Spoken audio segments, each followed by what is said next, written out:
You're on the Six Screens Telenetwork, earning the reputation of giving all the right ingredients, uninhibited, and exposing the hard, cold facts about the Watchtower Society. And now, the Disney. Well, hello everyone, and welcome in to our midnight program. We got Linda James, known as Aposta Babe. She's your favorite apostate, and she's on with us Yes. tonight. She burns the midnight oil here at the Six Screens. So, Linda, what's going on in your world? Everything's getting good, right? Oh yeah. Oh yeah. It definitely is getting good. Um, this week has been a very easygoing, casual week, and it's getting a little hotter here in Southern California. But I'm just making sure to stay cool. Matter of fact, this here, I soaked with water before I sat down to talk to y'all. So the things, and I've got my fans going on. So things I do to remain cool is Well, you're looking. really Well, you important because I turn crazy when I get too hot. Crazy. It's well, embarrassing. you're It's looking. You're looking as cool as a cucumber tonight. You're cool looking. as a cucumber. Yes, that's so cool. I love cucumbers. No longer being recorded. Don't worry about that. We'll get that recording started. As you know, every 6 hours we have programs. The recording has started. There we go. So it looks like everything's all set to go. I'm going to step in the background, but if I'm here if you need me, so you just do your thing, okay, Linda? Okay. So I'm looking for my file that I want to open up. But hello, all. This is Apostle Babe Linda James, your favorite apostate, and I'm really glad you're here. There was a few things I wanted to talk about today, and then I was just going to open up and let you guys call in and give me your feedback on what you think about it. Let's see, I'm going to get myself even here in the picture. Okay. I'm still looking in my files here. I have it under the bite model because that's the one I always go to open things up and read Article 18. So I should have had it already open, but I was at my Gmail address to make sure that I got the email from Rick to get on here to get the link to get here on the stream. So yeah, that story we were listening to earlier about the mother that killed her baby was pretty traumatic. And yeah, it's very, very disheartening to hear stories like that. And the more I think about it, the more I think it probably had something to do with postpartum depression. And if the statement of Brother Let, of what he said about babies being little enemies of God, I picture that contributing to it, because I think that anybody in their right mind would probably be just as upset as we are once we heard it instead of acting that way. So that's what I'm thinking as far as that's concerned. I'm still looking for this. This is quite embarrassing. Linda, go ahead. You take your time. I'll fill in here for you. Thank you. All I right. appreciate. Yes, I can. I appreciate that. We'll give Pasta Babe some time to get that up for while, because we kind of get on kind of quick tonight. But no, we had a really good program, as I say. And yeah, you're on with me. Go ahead. Yeah, just a thought while Linda's getting her stuff together. Yeah. You know, the Watchtower told me in the 70s, early 70s, that Armageddon was going to come in 1975. It was an absolute fact. It couldn't fail because Jehovah's Witnesses get all their inspiration from Jehovah God directly. And it goes to the anointed, and the anointed tell the governing body. Now they've done away with the anointed and just the governing body. But at the time, Jehovah's Holy Spirit was talking to the anointed, and the anointed told us that Armageddon was going to come in October 1975. It was absolutely going to happen, no question about it. I went around telling all my friends and relatives, 1975 is going to bring Armageddon, and if you're not a baptized Jehovah's Witness, you're going to die a horrible death. and the birds of the air are going to pick your eyeballs out, and all that kind of BS that the Watchtower was telling us. When October of 75 came and went without any kind of happenings at all, nobody said anything. Some witnesses That's right. said, false prophet, and I'm leaving. But a lot of them just, nobody said anything. I remember that. And I was 11 years old, and I remember that. Yeah, it was like, if you go from like 1970, when I first got the Jehovah's Witness message, to 1975, almost every public talk was Armageddon's coming. Get the sheep in the pens and in the Watchtower, and save your relatives and save your friends, and preach every single day. Preach. Stop doing bad things and do everything the Watchtower tells you to do. Otherwise, you're dead meat when it comes time for Armageddon, and that definitely, without a doubt, is going to happen October 1975, guaranteed. And you know what? When it didn't happen, nobody said nothing. Nothing from the platform. I remember that. Nothing. I remember that very well.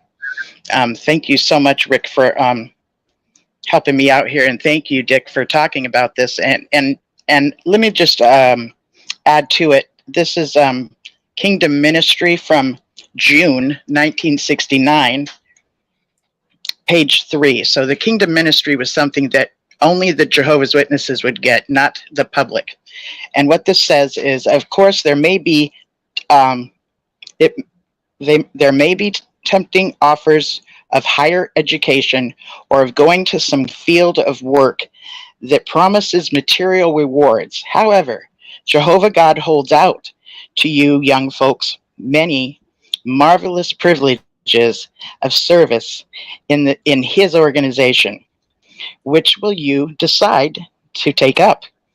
In view of the short time left in this a decision to pursue a career in this system of things is not only unwise, but extremely dangerous. Can you hear that? Dangerous.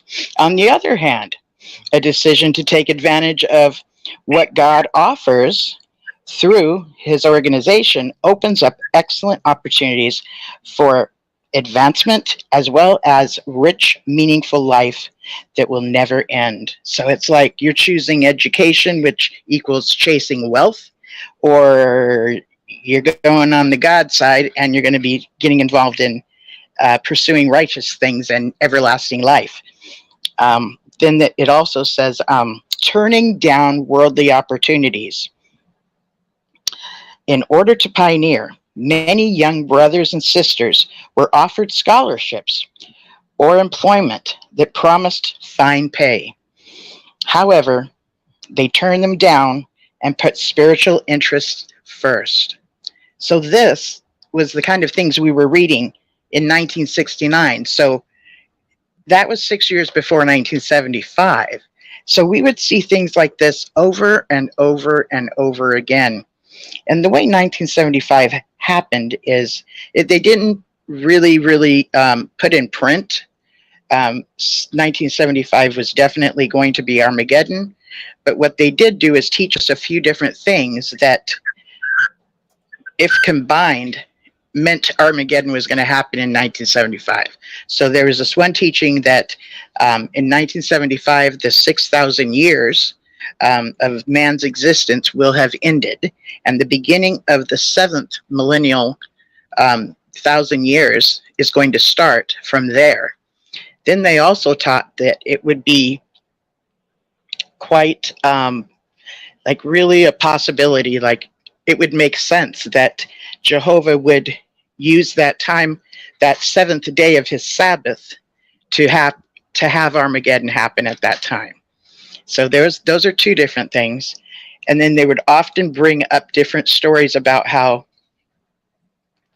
there was earthquakes here, there was earthquakes there. So we would hear that these earthquakes one after another, certain things in the Bible that would say that we were getting close to the time of the end. And we looked forward to it because what people were mainly recruited with was the idea, the hope of paradise, and the hopefulness of getting to be with their loved ones again. Okay, the ones that have died previously, right? So we were told that there was a resurrection for the just and the unjust. So we were told there was a resurrection for the Jehovah's Witnesses and non-Jehovah's Witnesses. So if we started a Bible study with someone from the door, even if their dead relatives were never a Jehovah's Witness, they were looking forward to seeing them at the time of the paradise. Okay, because most of the people at that time, there was more then than there was today, and I'm talking about the 144,000.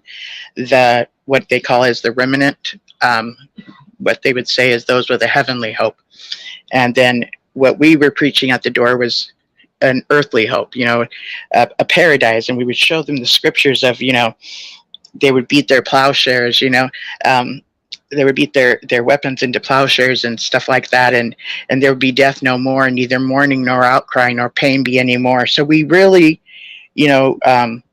shared this wonderful thing that was just, I grew up believing that this was going to happen. It was too good to be true because, well, it's too good to be true. So, but, I can remember from as far back as I can remember that I was never going to get old. I was never going to get old. But at the same time, I knew I was a bad little girl, so I didn't think I would make it through Armageddon, right?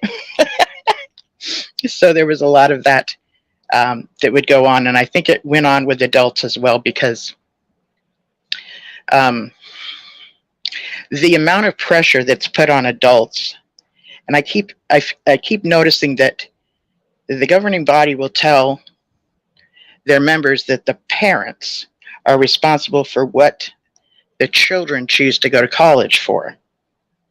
And I don't think that that's necessarily the case. I think the person that's going to go to college actually has a say-so about it. I mean, I just think that they do.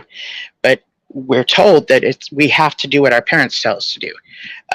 We're not given any other option but to remain a Jehovah's Witness or to get baptized as a Jehovah's Witness.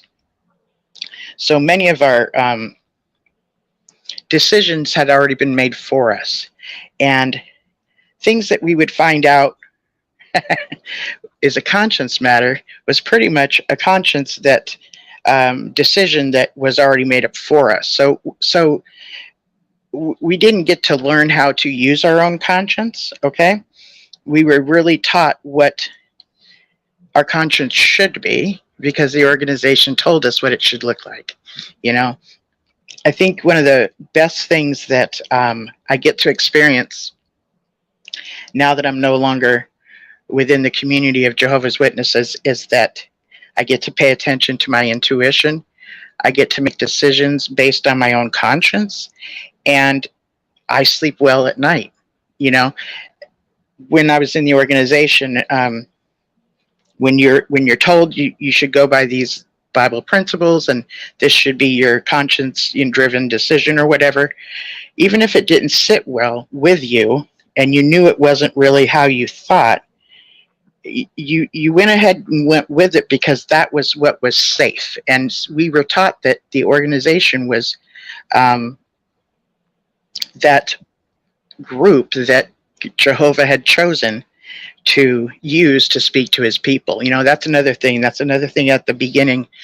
When people are recruited, they're taught that within about the first 6 weeks of their recruitment through a Bible study with a Bible study aid, is that they're taught that, Jesus went and inspected all the organizations out there, any religious or spiritual group out there, and, well, goodness gracious, it was the group that we once was, which was the Bible students. So this was when Rutherford was president, okay? And if you do any homework on Rutherford, that begins to be like the most unlikely thing possible that God would choose, the Bible students when Rutherford was president. because he was just very dogmatic, very militant, and the things that he did, and he would, what he would do was change traditions. Okay, and by the way, my viewpoint, this is an opinion I'm stating. That seventh volume that he finished writing, I tend to believe that Russell did not start that book. I think that Rutherford said that he started it and said that he finished it. I think that was an add-on to the already 6-volume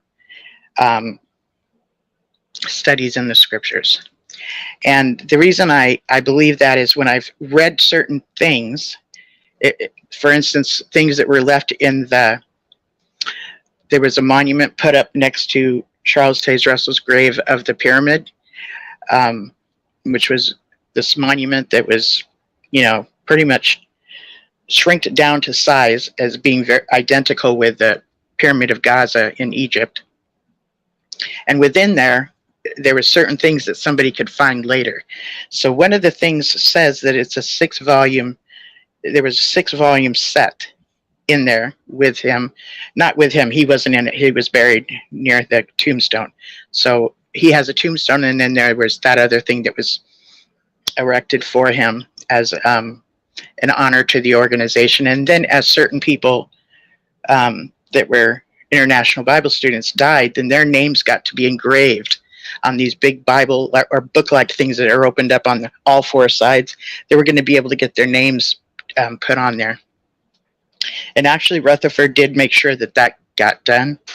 But and another thing, there's a gentleman named Jeff. Jeff and Paul have a YouTube channel called Watchtower History, and it's with a capital W, capital T, and then it says history. And when Jeff is showing the books from the organization from back in the day, and he speaks of himself as being a lay historian, not like somebody more advanced, but just an ordinary person that's a lay historian. When he shows the side of the books, there's these little marks that show how many books would be in the set, and it only goes up to number 6. So that and a few other things. When Rutherford was finishing writing this book that is claimed that Russell started, he used terminology like he was getting confirmation from Charles Taze Russell himself from heaven, and there was a very big deal made out of that, about the making of that book and the finishing of that book. And then unfortunately, Russell died in 1916. Then come 1917, Rutherford, once he completed the book with these other people that were, I would just say, board members, that helped him write this, that book ended up getting them put in prison for, what was it called?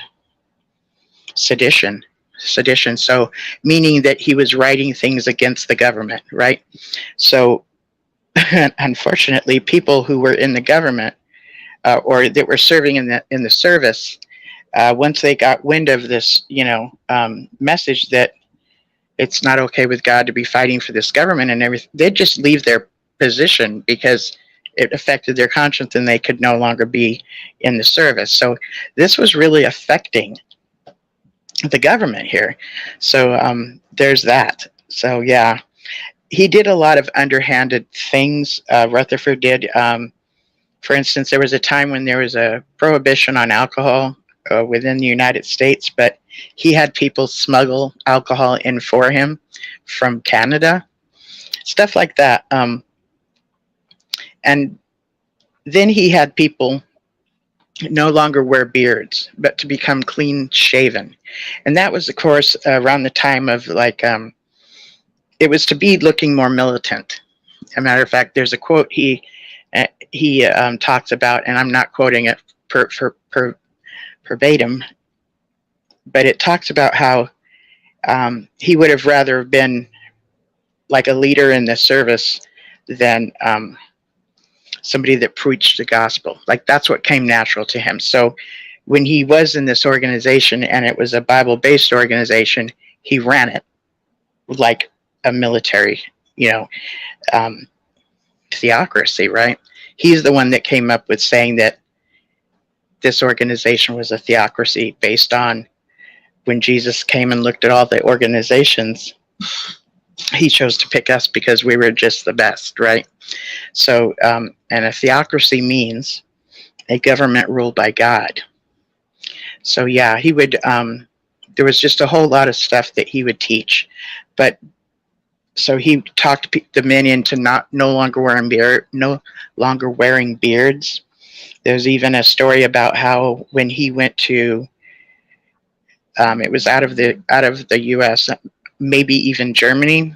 Don't quote me on that one, but they were needing another printing press, right? And as this rumor goes, and I believe it was a real story, is that Rutherford told him, take that beard off, I'll see what I can do. But it was like he had to change that. And he wanted these men to no longer wear beards because it was almost as though they wore beards as being a follower of Russell.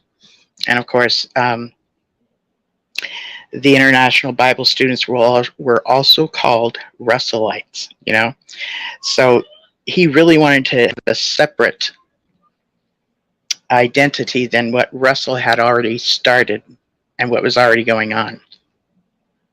So yeah, that was a lot of things that he did. He even used the same pyramidology that Charles Taze Russell used to come up with the date of 1914, which was originally going to be a time of the end, much like 75 was presented to us, which they later changed as not being the time of the end, but being the beginning of his presence, meaning Jesus Christ's presence. He's not really here, but he's present invisibly. So they switched that up. And then there's even a date from before the turn of the century that was looked upon as a time that they were looking forward to Jesus's return as well. And there's pictures of it where they're all like gathered waiting for Jesus to come in the flesh to come get them. And they weren't the only group that had this mindset of hoping that Jesus would return and take them to heaven. That was a very common teaching at the time of like the late 1800s, even the middle 1800s and stuff, and to be resurrected or to be raptured, which I don't know if they use the term rapture, but to be able to join Christ as he brings them to heaven. So there was a lot of stuff going on at that time. I ran into something that I thought was very interesting, and that is regarding the suicide hotline. The suicide hotline is 1-800. It's 1-800, and I believe this is the national, or maybe I'm sorry, I'm not real clear on this. Okay, 1-800-273-8255. I'm going to say this again. Sorry, guys. 1-800-273-8255. So that number is still going to work. But starting today, on the 16th of July, they are also adding, it says that they're changing it, but they are going to keep the old number, okay? That number will still be accessible. So if you have it on speed dial or whatever, that will still be accessible. But they're adding something called 988.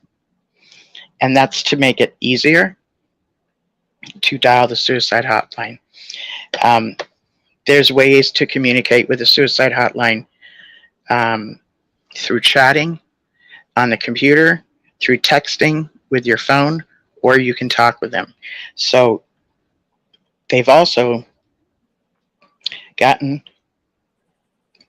more money to have more locations where people are there for people that are suicidal to call in. Um, During this time of the pandemic, there's been many suicides.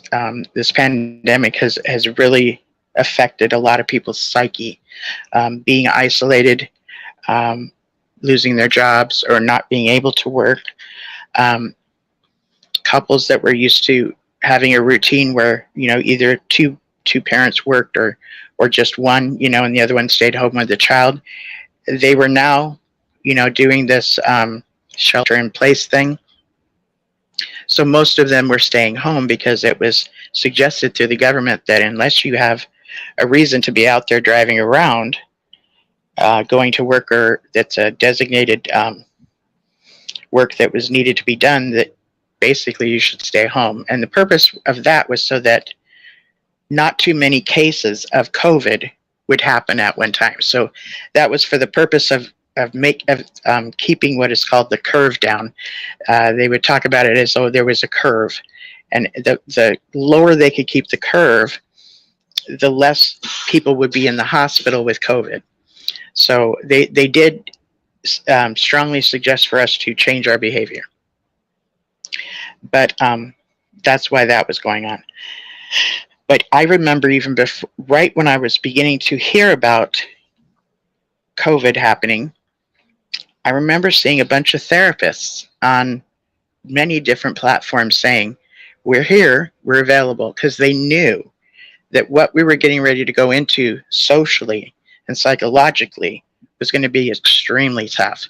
And let me go back to that place of couples that were used to living a certain way, with maybe the husband went off to work, or the wife went off to work and one was a stay-at-home parent, or they both went off to work and then the children would be taken to daycare and stuff.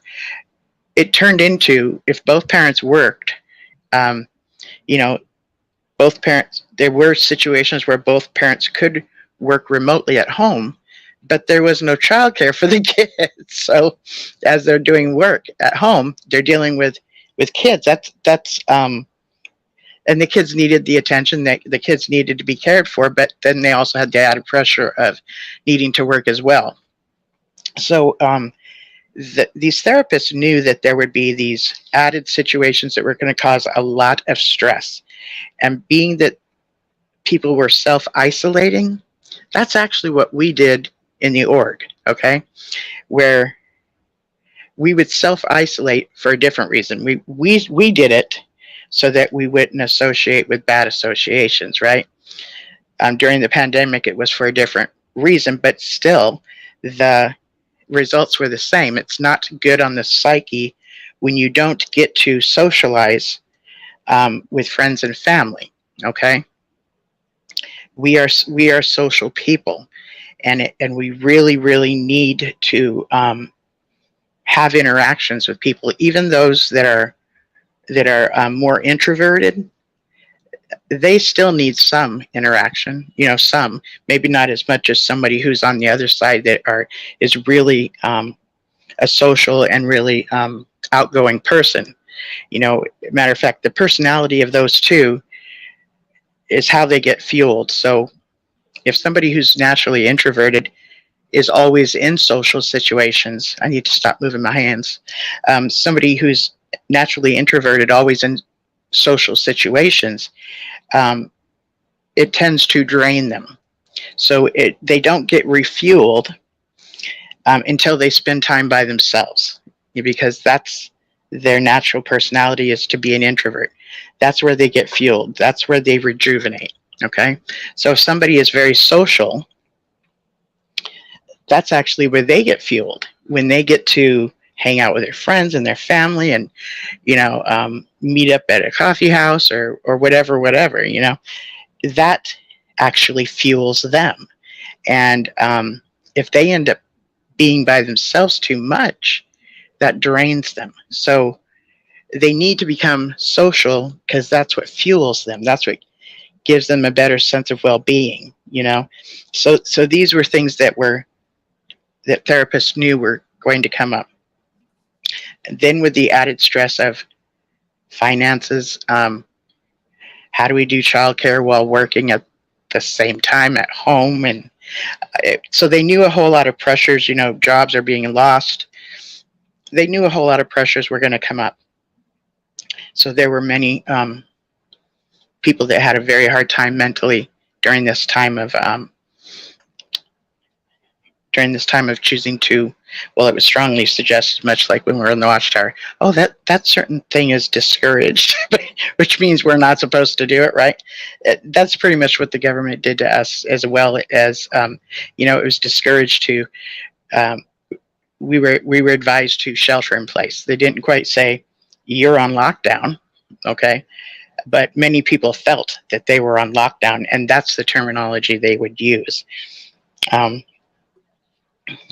Another thing is, Dan and Angela yesterday on their YouTube channel had a guest on, and her name was Roberta.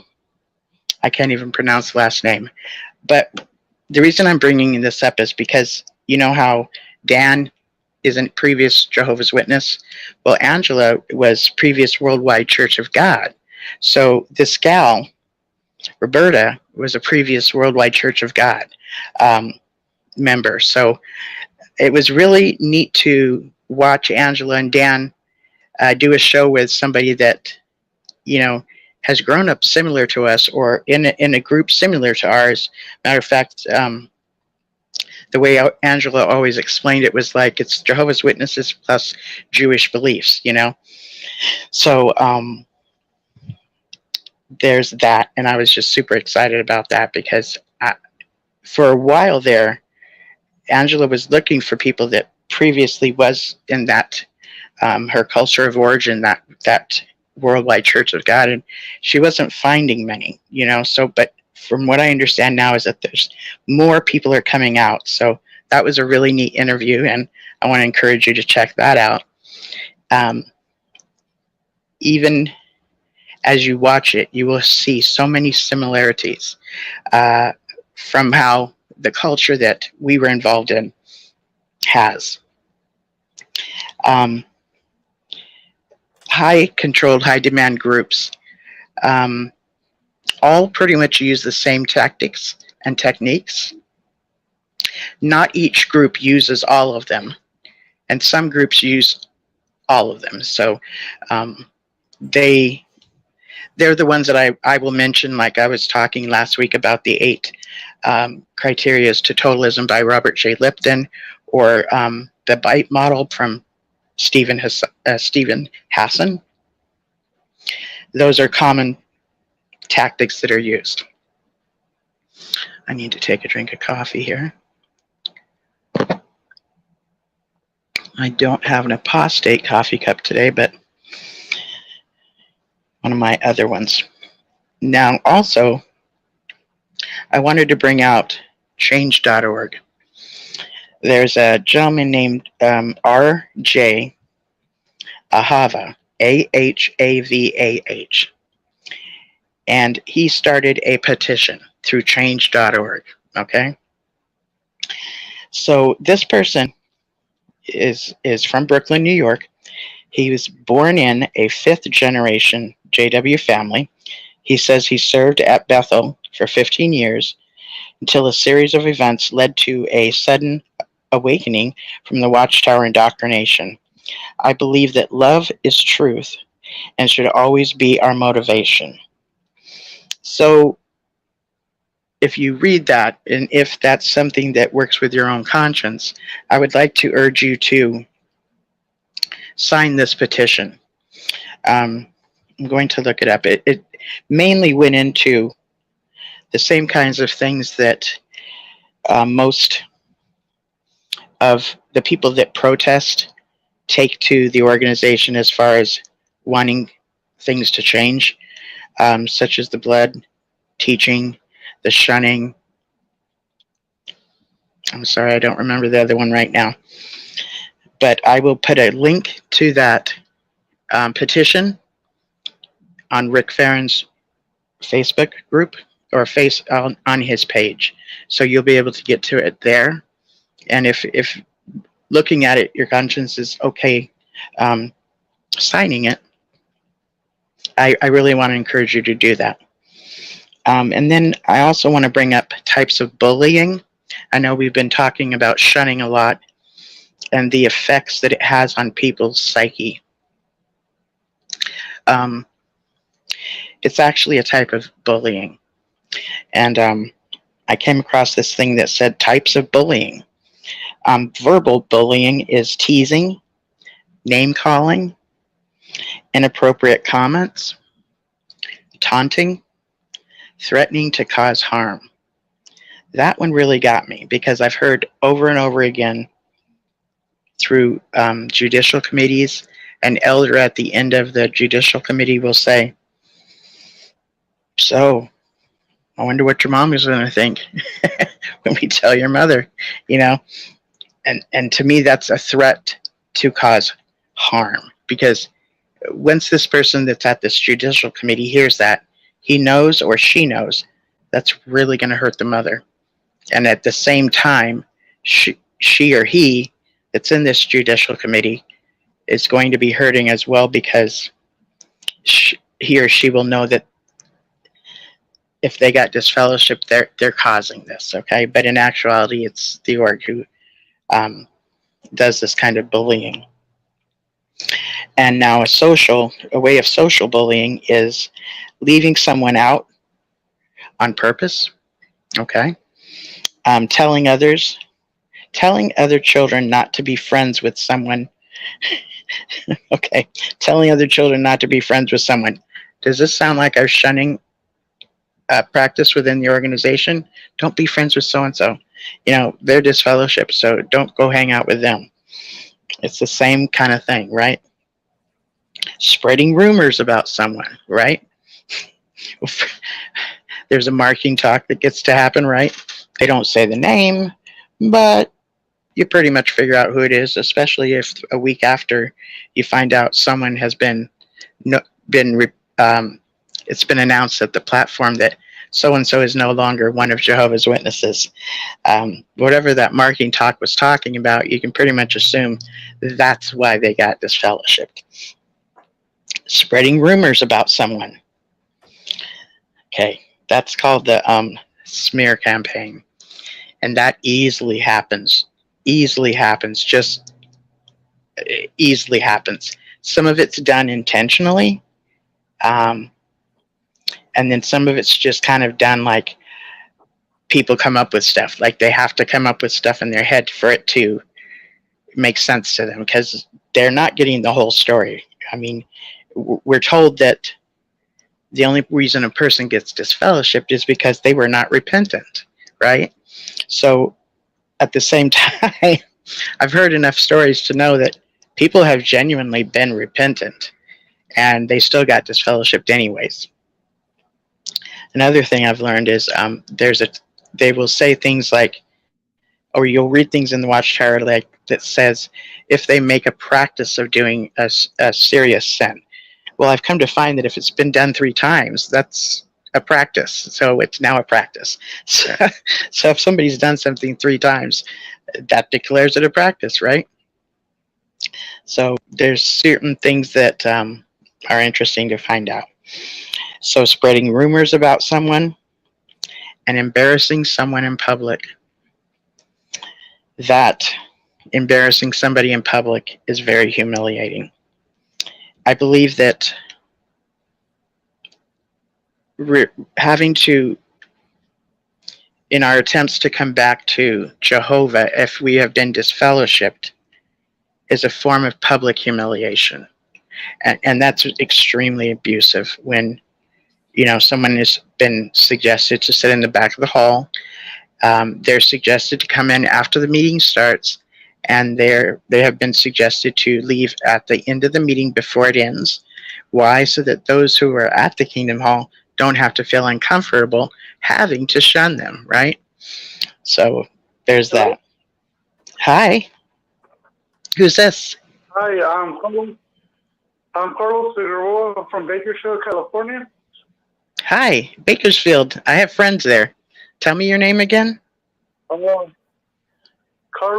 Figueroa. Carlos Figueroa. Okay. Yeah. Hi, how are you? Yeah. I'm doing great. I'm watching you guys, and I like all the stuff you guys do. So me and my sister, we barely woke up like 2 years ago from the pandemic. I'm watching you guys, and yeah, I like all the stuff you guys do. So me and my I hear sister, everybody talking. That's so cool. You have your friends there talking while you're on the phone, right? Is that what I'm yeah, hearing? Yeah, very cool. yeah. Say something. What's on your mind? Hey, look, this is my sister. What? One at a You time, said that, gentlemen. like, you're embarrassed. Say it again. I said one at a time, gentlemen. I know we get it. I know I get excited and everybody starts talking at the same time, but I won't understand you Oh, unless it's one person at a time speaking to me. So please yeah. go ahead. No, like my sister, she's been, cause she was born into it, and Yes. me, in my case, it was like 50-50. And I just became like a minister and servant. Yes. But I stopped going and all that. But she's still like, she's awoke. But like, I told her to get help, but I don't know. She's kind of like, cause I told her, cause she's trying to do like, she went back to the university, to the college. But Yes. like, kind of like sad. Yeah. Yes. So did I hear you right? You said your sister awoke, and then you're noticing she's sad, and that she's gone back to college, but she's still sad, and you're hoping for her to get therapy. Is that what you're saying? Yeah. She's here. Oh, you're there. Hi. Is it okay with you if I was never baptized? I was never baptized, if that means anything. Not for I mean, I really tried, but I just couldn't get it baptized. I kept getting it all wrong. But hi, what is your name, hon? My name is Stephanie Aguilar. Hi, Stephanie. Hi, Stephanie Aguilar. Good to meet you. What's on your mind tonight? Well, I mean, like, I guess it's normal, like, to have depression, right? No. Cause I've been like shunned, like by Yes. like all of my Jehovah's Witness friends, like all of them, like they just shunned me, and like I just Yes. think it's not fair. That It like isn't fair. I was little. Yeah, and then like cause I've known them since I was little, and then I've been hanging out with them, and I just think it's Mm-hmm. not fair that they just like shun me. It is not fair. But it's one of their practices. They use scripture that says to remove somebody from the congregation or to not even associate with them. But they're really, other groups will kick you out if you don't follow rules. Other churches, there are some churches that do disfellowship or excommunicate. But within the Watchtower, what happens with that is very extreme, more so than the ordinary group or ordinary Jehovah's Witness. Now, depression is not normal. And let me just say, I grew up in the organization I was born in, and to this day, I struggle with clinical depression. And what I've come to find is that if someone has to live a life and be something that they're not, and they're not allowed to be themselves, they have to be somebody else for God to approve of them and, to be considered okay. If you can't be who you authentically are and you have to fake who you are, this causes depression, just that in of itself. Yeah. If you can't be yourself because yourself is displeasing to Jehovah, I mean,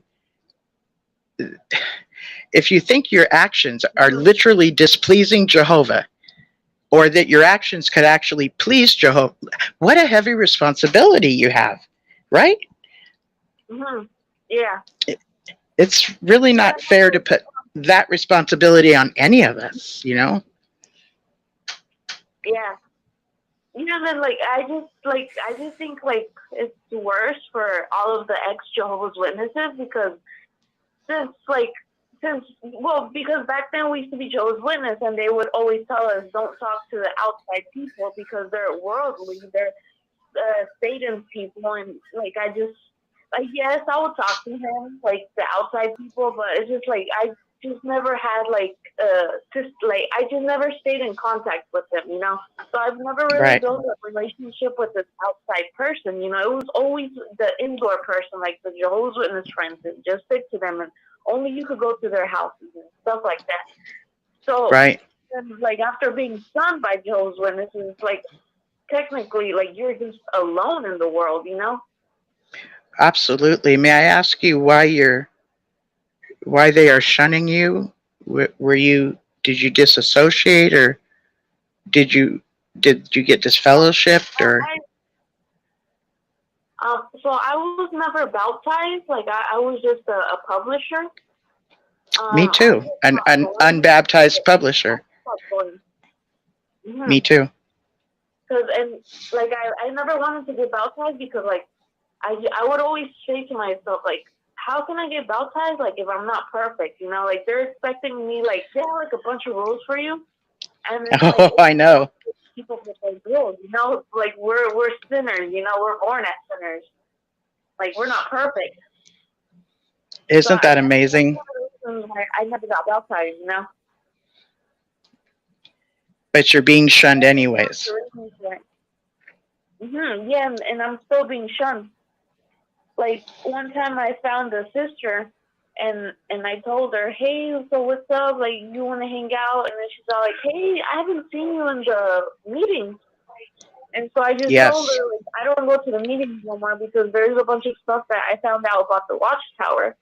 And then she's all like, oh, you're not supposed to be talking about the Watchtower. And I even told her, like, hey, I read the Elders book, The Shepherd Flock of God. And then she told me, good for you. Woohoo! We women, when we can get a hold of that book, that's a big day. Good for you. See, to the audience, by the way, only men are allowed to open that book and read it, and only elder men. So a woman getting to read that's amazing. Woo! I'm high-fiving you, woman. High-fiving you. But go on. Go ahead. Yeah. Thank you. I appreciate it. Yeah, and then, like, she was over there telling me, like, hey, you're not supposed to read that book. That book is for the elders. And I'm like, dude, but what is it? Like, why are they keeping it a secret? Why can't us, like, because we're women, like, why can't we read it? I don't see no difference. It's just a damn book. Like, what are they hiding from, And then she started defending the Watchtower, how what's it called, the faithful discreet and the slave, how they're the ones chosen by God. And I even told her, who really is the faithful slave and discreet from that one Bible from Matthew, right? Because it's in the scriptures. Like 24, Matthew 24. Yeah. It has a question mark, like, who really is the faithful slave and discreet? Because Jesus was asking the question, like, he was, good point. And then she's just like, oh, like she doesn't read the Bible, And I was telling her about all of that, because she's not even a holy, she's not holy. So that's why I was telling her, like, hey, like, have you checked this out from Watchtower? And then she just told me, like, hey, if you're gonna be talking like that, I think it's best for us not to hang out, And like, we've been trained. Very messed up in his heart. Yeah, they've been trained, and I even told her, hey, did you know that John verse 8 verses 1 through 11 is taken off from the Bible? And she's all like, I don't know, I haven't read it, but you're not supposed to be talking bad about the Watchtower. And it's like, isn't that amazing? Now I'm changing the subject about the Bible, and she doesn't even want me to be talking about the Bible. So it's like, like screw her, Yeah, well, she's been taught, like we were, that we're not allowed to look at a scripture and understand what it means. We have to get what the governing body, the faithful and discreet slave, the way they interpret it. However they interpret it, that's the right way to look at a scripture. So if we open up the Bible and think we know what it means, oh no, we're not allowed to do that, right? So here you are talking about the Bible. The governing body is this top-notch everything to them. And by the way, the faithful and discreet slave in Matthew 24 is a parable. So it's one of those stories that you'd say, well, you know how like this, that, and the other, and this, that, and the other, to help somebody understand what you just got done saying, or to get a point across. You're telling a story to make a point, okay? That's a parable. And if we tell each other a story to help us understand, so we're going to use stuff from the time of our time. Like, we would not know about future things that have not been discovered. Like, it's from our own time, is what I'm saying, because those are the things we can relate to, right? So he was telling a parable at that time about basically a glorified house sitter, that would be able to run the house while the person's gone. It's just so there. He's making the story. He's talking about the story for a reason. The organization tells us that's a prophecy for this time today.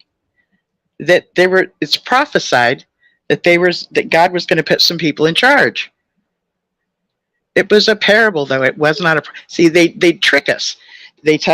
And because they're the only ones who can interpret Bible scriptures, if they tell us it's a prophecy, well, gosh, it must be a prophecy, because we sure as hell can't interpret scriptures, right? Mm-hmm. You see how much trust we have to have for the governing body, and we don't get to trust how we see things, how we would judge things. They take that away from us. Mm-hmm. Yeah, like ever since I woke up from the Jehovah's Witness, I just don't trust anything anymore. I don't even want to read the Bible. And if you need to take a break from that, there's nothing wrong with that, honey. When you're ready to pick it back up, and you might not ever pick it back up, but when you're ready, go ahead and pick it back up, if you are ready. I mean, it's something that we're used to having in our hands, and that's part of our belief system, that it's the inerrant word of God, meaning everything in it is true. But what we just experienced was a leadership that twisted it and manipulated it to get us to do things that we were told was the way God wants it to go. When in actuality, we couldn't choose if that's what God wanted us to do. Like our own conscience and stuff, we couldn't use our own conscience. We had to use the one that they said should be our conscience. You see what I'm saying? And you actually were born with an intuition. You actually were born with like a sense of, knowing right from wrong. There are people that believe that you must have a Bible or you must be in a religion, otherwise you won't know these things.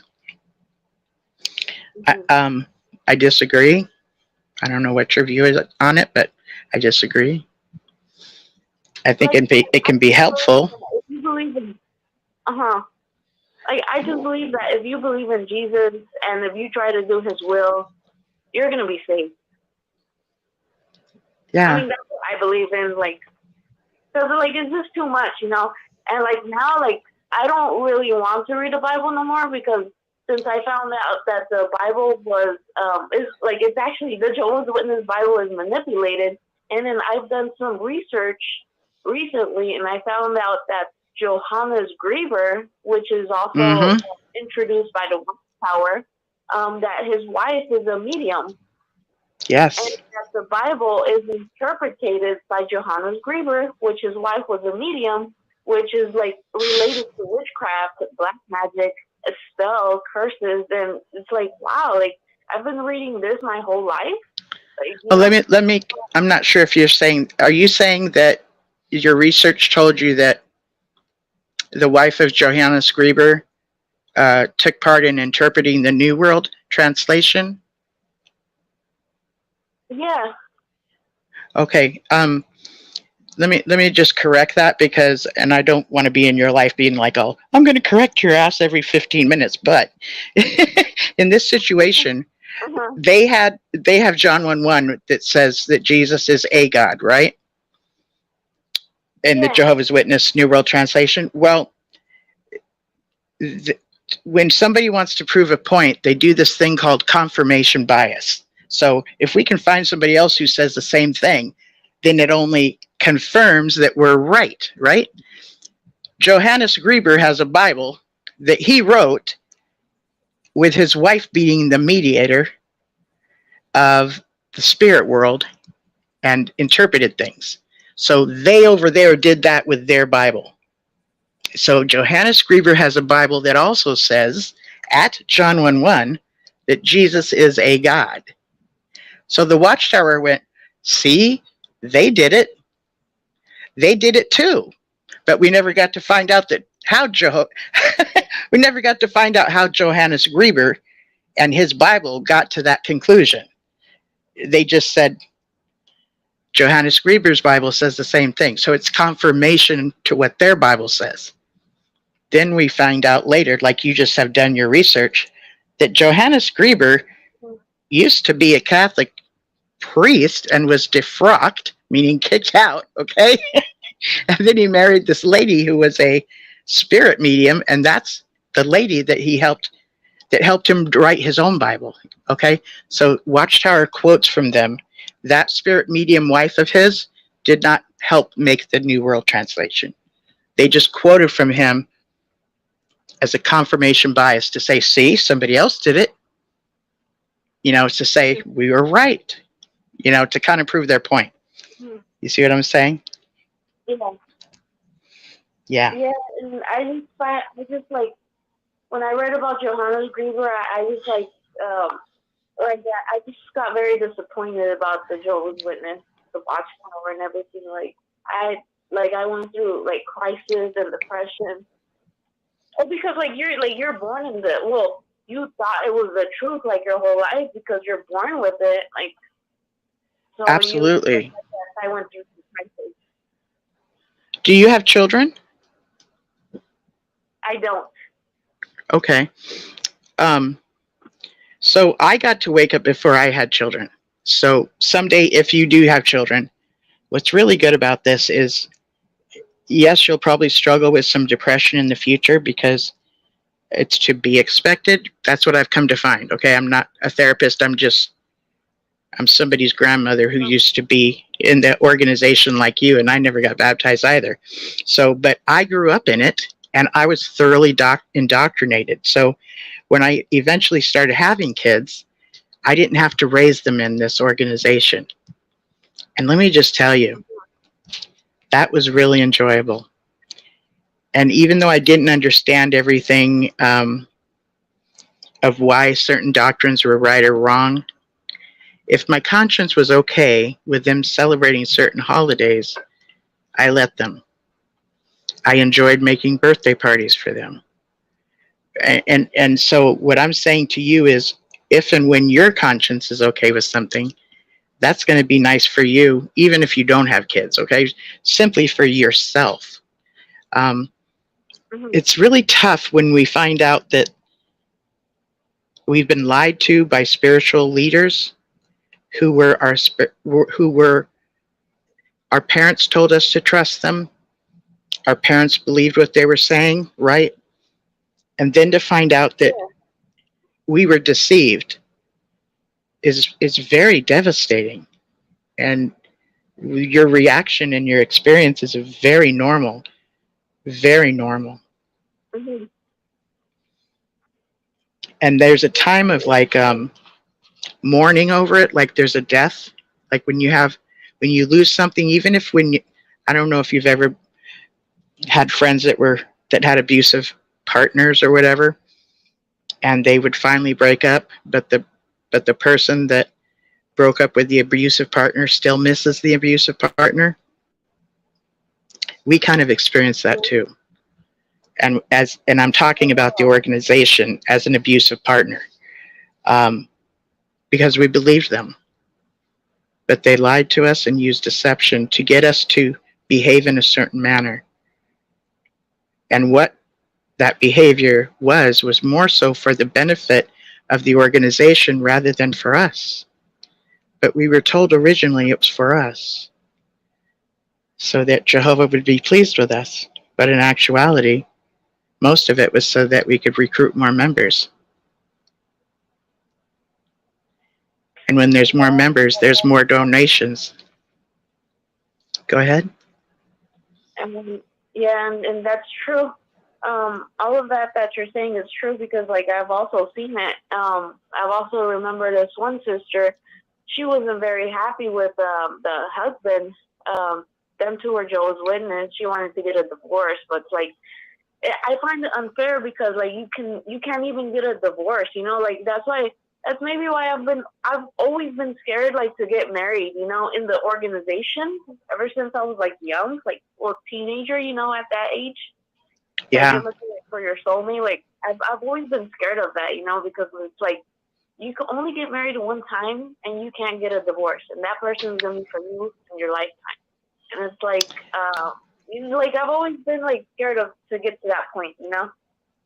Well, yeah, we're women, and we women, you know, even though you and I never got baptized, we were indoctrinated that our whole purpose is to be submissive to the man, especially the man that we marry, right? And to be submissive to them is to support them in everything they're about. So if they are a ministerial servant or an elder, our purpose is to be of support of those things. If we have their children, our purpose is to be in support of making sure his children don't die, right? So we nurse them, we take care of them, you know, but they're thought of as his children, right? So our purpose is to raise his children, even though they're our children too, right? But there wasn't much of an opportunity to pursue any of our own self-interests. Our whole purpose was to be a helper to the man, right? That's what the Bible says. God created Eve to be the helper, right? Yeah. So if we're going to be with a man, and I'm sorry, go ahead. Like, go ahead. I've always thought it was very unfair that the woman has to help the guy, and that the woman has to follow the guy. And like, my point of view is that it should be 50-50, you know, like the guy puts in 50% and the woman puts in 50%, so it could equal up to 100. I think that's the right way, like half and half for each, you know, so it could be fair. Right. That's what seems fair to you. And there's nothing wrong with that, you know, and you could start a marriage with that mindset. And then there'll be certain seasons where maybe he's unemployed and you're the only one employed. So it'll be 30, 70 for a season, right? But the goal is to get back to the 50-50. And then there'll be a season when maybe you're not working, or maybe you get in the hospital, so he's having to pick up more of the slack, right? But the goal is to get back to the 50-50, So there'll be seasons of it being different, but still, I can understand you viewing it that way. And let me just say that we as women, it wasn't until about 1920 that we as women had rights. Before that, we did not have rights.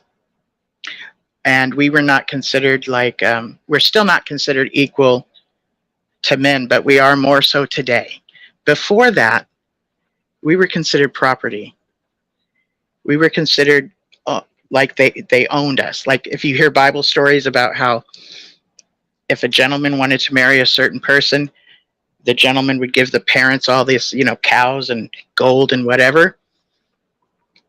That's because they made a business agreement for their daughter. And the daughter becomes, yes, the wife, but they're not on equal grounds at all. The man has always been superior to the women in position and authority in history, for the most part. I might be wrong about, I think there's other cultures where in the past some women were the ones that were more prominent. I don't know which ones they are, but so there's this thing called suffrage, which I had no idea even happened. Okay? It's called suffrage, which sounds like you're suffering. Suffering, right? Have you heard of suffrage? I've heard of it. Yeah, it sounds like suffering. It does. So there was like 100 years of getting it to where people of color, and so first it would be a person of color, a gentleman, first would get certain rights that he didn't have before because of slavery or whatever. He would get more rights, and then over time, over the 100 years, eventually the women got our rights. Okay, so all of that took place. Like, it took 100 years to do. So when Charles Taze Russell, the first president of this organization, his wife Maria, when she separated from him, he felt totally entitled to not give her any money, because he really saw it as his money. He's earned it. But in actuality, she worked herself a lot. Like, she did a lot of the typing for the literature. She put in a lot of work. And I saw them more as a team, but it was presented as more about her being a helper to him and helping him make his money, right? So this is a new thing for us to get to think like this, realizing things that are not fair.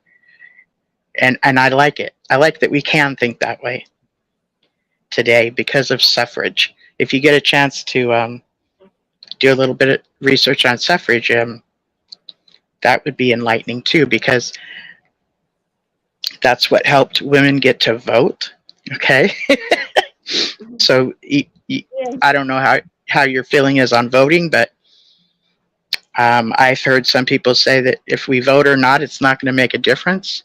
Well, what I've learned in suffrage is that women got kicked out of their homes, and they had no rights to be entitled to come back into their home. Women got thrown in jail, lost their kids and stuff, as a form of standing up for our rights to vote. So whether or not my vote is said that it's going to matter or not, because of those women that are in our history that did what they did, I'm going to go vote. I'm going to go vote, because that's what happened for me to have this right.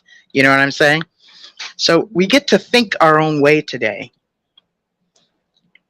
So if you think 50-50 is what's fair, 50-50 is what's fair for you. Yeah. Like now, ever since I woke up from the Jehovah's Witness, and I am not a Jehovah's Witness now, I'm proudly to say I am not a Jehovah's Witness. Like, I feel like I feel like alive, like I feel like I get to choose what I'm going to do with my life. I'm going to choose my path. I'm going to choose who I'm going to marry and stuff like that. Like, I get to make my own decisions now, You do. May I ask you how old you are? I'm 23. 23? Okay, so you're in your early 20s? Okay. Yeah. So you have a lot to look forward to in your journey after not wanting to remain in the Watchtower and that culture, because it's a culture all its own. And what it really is a subculture that's not part of society at large. So we were in a subculture that's like a branch off from regular society at large that did things really differently. And then we were told not to be friends with any of the people in society at large because it's dangerous. When in actuality, the more we would become educated within society at large, as you have found, it's only given you more freedom in the way you think and the way you see things, right? Yeah, cause yesterday I went to a club, and it's like I thought they were gonna be crazy, like the crazy ones, like the party people, but it turns out I was the crazy one, and I was just drinking. You wasn't drinking? Like, okay. No, like I probably had like 2 beers, but like it's like it just is like it's not gonna kick in with 2 beers. But Right, it's like right. crazy ones. I was the one getting crazy at the club. You know, I was the one dancing, and everyone else was looking at me like, "Damn, she's crazy. Like she looks fun, but like, wow, like, but it's 'cause, like I've Yeah, never been to a club before. You know, it's like you're doing something that you've never done before. You know, and then when I yeah. used to be a Jehovah's Witness, I would work, and then I would get like all excited, and then the manager would even tell me like, "Hey, you need to calm down because like you're getting too excited." And it's like, what? Like, I thought they were gonna be the crazy ones too. Like, you know, like doing drugs. Well, I'm not saying that I do drugs, but I thought they were gonna be like, Well, yeah, that's what we were told. you We were told that if we know, go out into yeah, the world, we're going to find ourselves in a dark alley with a needle in our arm and a prostitute and all kinds of stuff. It was just horrible things are going to happen if we leave the org, and we don't want to hang out with worldly people because they're like what you were expecting to see, crazy people at the bar, right? At the club, crazy folks, you know. hmm yeah. That's how I actually was expecting to see the turns out like the Jehovah's Witness are the crazy ones, you know. Well, we're really oppressed. We're really oppressed. Repressed, and like we're held down so much. If you picture a slinky, if you hold down a, do you know what a slinky is? So The Slinky Dog from Toy Story. it would just kind of, it would be like the spring. So if you picture a spring and you hold Oh, down a spring okay. and keep it held down, that's what our life was like in the organization, right? And once somebody's not holding it down anymore, it will really spring. So sometimes people that Oh, leave the organization will go outlandishly do some stuff, right? yeah. Because they just haven't gotten familiar with what's kind of the norm, right? We're just glad we got to escape, right? Yep, that's true. That's very true. True what you're saying because when I used to be a Jehovah's Witness, like I felt like I was a fish in the fish bowl, you know. And now, ever since I stopped going to the meetings and I'm not a Jehovah's Witness no more, I feel the fish that's in the ocean, like that's finally free, you know. That's how I feel right Yes. now, a fish in the ocean. Did you ever see the You movie know? Dory? Yeah, I've seen it. So Dory is very naive and has not socialized enough to understand how a lot of things work. So that character is much like us, okay? Because Yeah. we haven't learned how things work in society at large. We're going to learn it eventually, or we're going to get better at it. But at first, we're just kind of like, we don't realize we're saying socially unacceptable things. We don't realize we're doing stupid stuff, and or we could have done something when we had no idea we could have. Like it's a whole new world, you know, like a whole new world, like so a whole new world plus Dory. Just keep swimming, swimming, swimming, and the more experience you get, the more wisdom you will gain. Even if you make bad choices, even if you make mistakes, what's going to happen is you're going to get negative consequences. And the negative consequences is going to help shape you to not do those things again, right? And when you make wise choices, you're going to get positive consequences, okay? Or you'll feel good about it, right? And the positive consequences could make you want to behave like that more often. So doing those things, walking through life, gives you wisdom. Mm-hmm. Yeah, And yeah, it really and does. I Like also want to encourage you to find me on Facebook and friend request me, Linda James, mhm. because you're here in California. You're only like maybe 3 hours away from me, and I would really like to be in touch with you if you're okay with that. Yeah, I'm okay with it. Yes, definitely. Okay. definitely, because like we have a lot in common. Like, not just me and you, but like us that were like ex Jehovah's Witnesses. We all have stuff in common because we've all been through the same struggle. Yes. And anytime, We could like, oh, go ahead. how did you get raised in the organization? Was it by your parents or a guardian, or how did you get involved with it? It, it was by my parents. My parents were Jehovah's Witnesses, so unfortunately I was born as a Jehovah's Witness.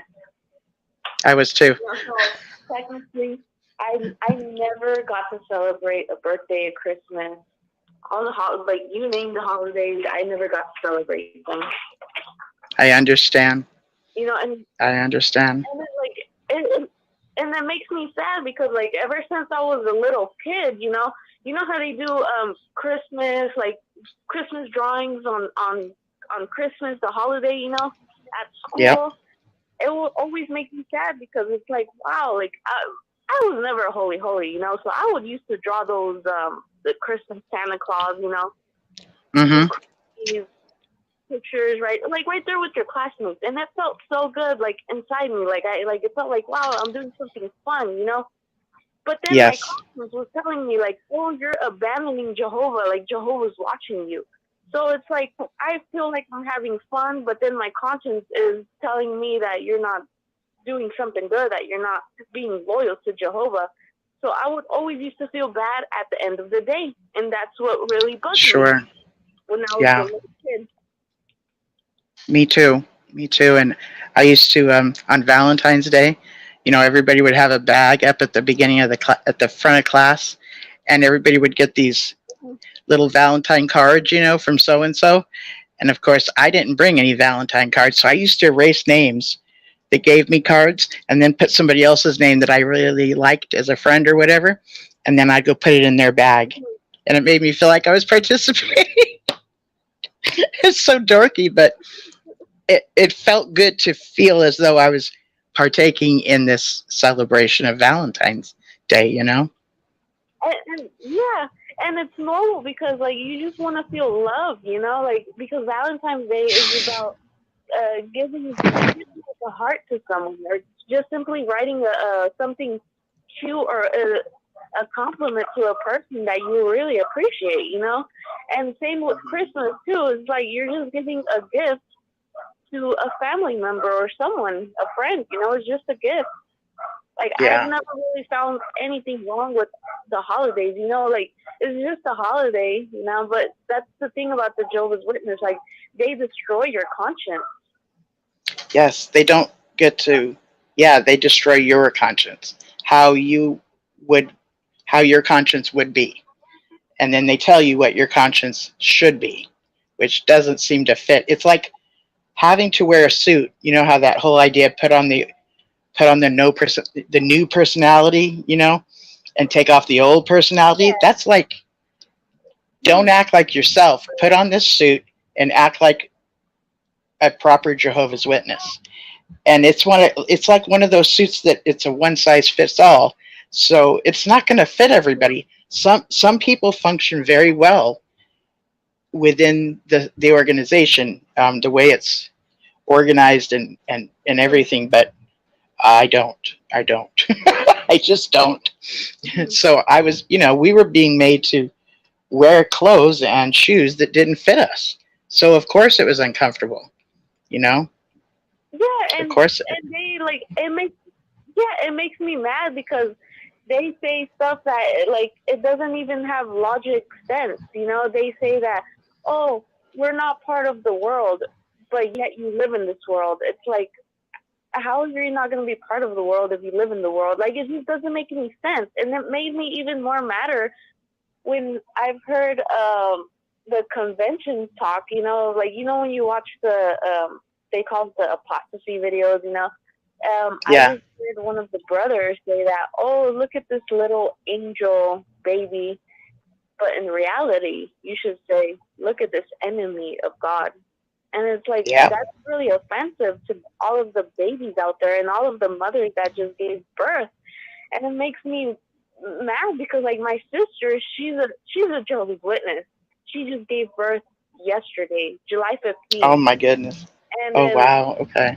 and then when I see her, I'm gonna tell her that, you know, like I don't care if she gets mad or anything. Like I'm literally gonna tell her that, like in front of her husband, because her husband is an elder, and it just makes me pissed. It makes me mad too because okay, it's more socially acceptable to say that's an ugly baby. Okay, it's just even though that's rude and whatever. But what's worse than that is to say an enemy of God. That's like what the hell, you know? Like it's beyond bad.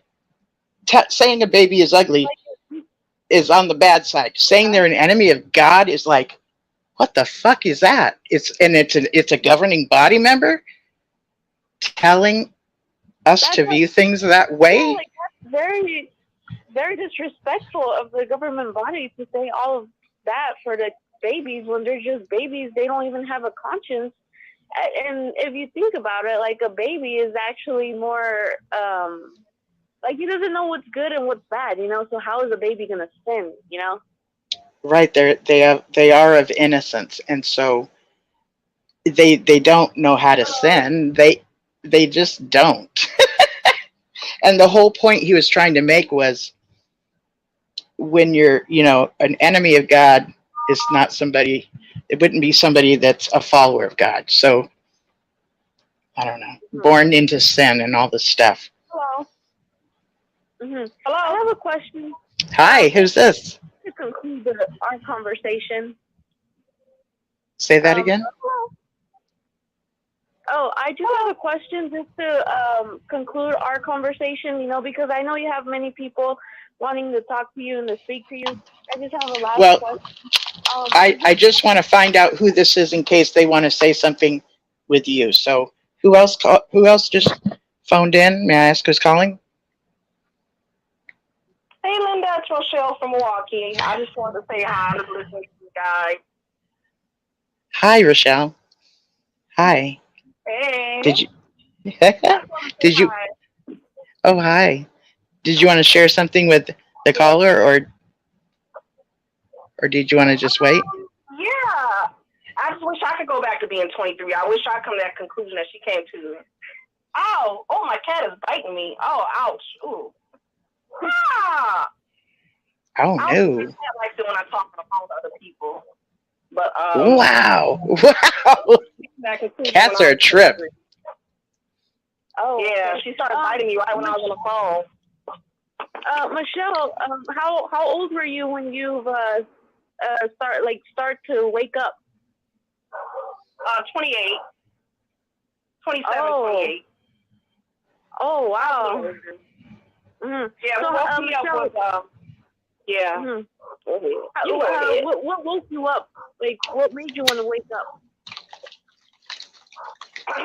When they said that the generations overlapped, and I was like, oh my God, this is such a scam. They said the generations overlap. Like during the talk one year, and I was like, and it's like they're not talking about anything new. It's like the same old over and over. And after a while, that starts to drive me crazy once we talk about the same old thing. Yeah, and it's true because all they talk about is the same old thing, and it's like I already know this. I already know what the brother's gonna say. I already know what Bible text he's gonna take out, like everything. So I understand what you're saying. I felt that way too, but the reason why I woke up is because the sisters in the congregation, they started to bully me, you know, and I just thought it was something unfair. Yeah, that happens. Yes, that happens. If you're not a holy, they're gonna view you as a bad person. And if you try to be a holy, it's like you're not being yourself, you know? Yes, exactly. And it lowers down your self-esteem if you're not being yourself. So that's why I just stopped going. That's the reason why I just stopped going to the meeting. Yeah. I held on for as long as I could. I just stopped going. People there, they're too much of a trip, and then my family's all in it, and that's another hot mess. But I'll say that for another night. I just wanted to say I wish I did the same thing when I was 23. I wish I had stopped going. Mhm. So it's one of those. She's proud of you. Like, look, Michelle. Honestly, like, I got depressed because I was 21 and a half when the pandemic came. So it was like, man, like, I gotta wear the mask, and it's like you can't go out no more. But like, since I just hope the pandemic just goes away, so that way, like, everyone could just start going out and just having fun, you know.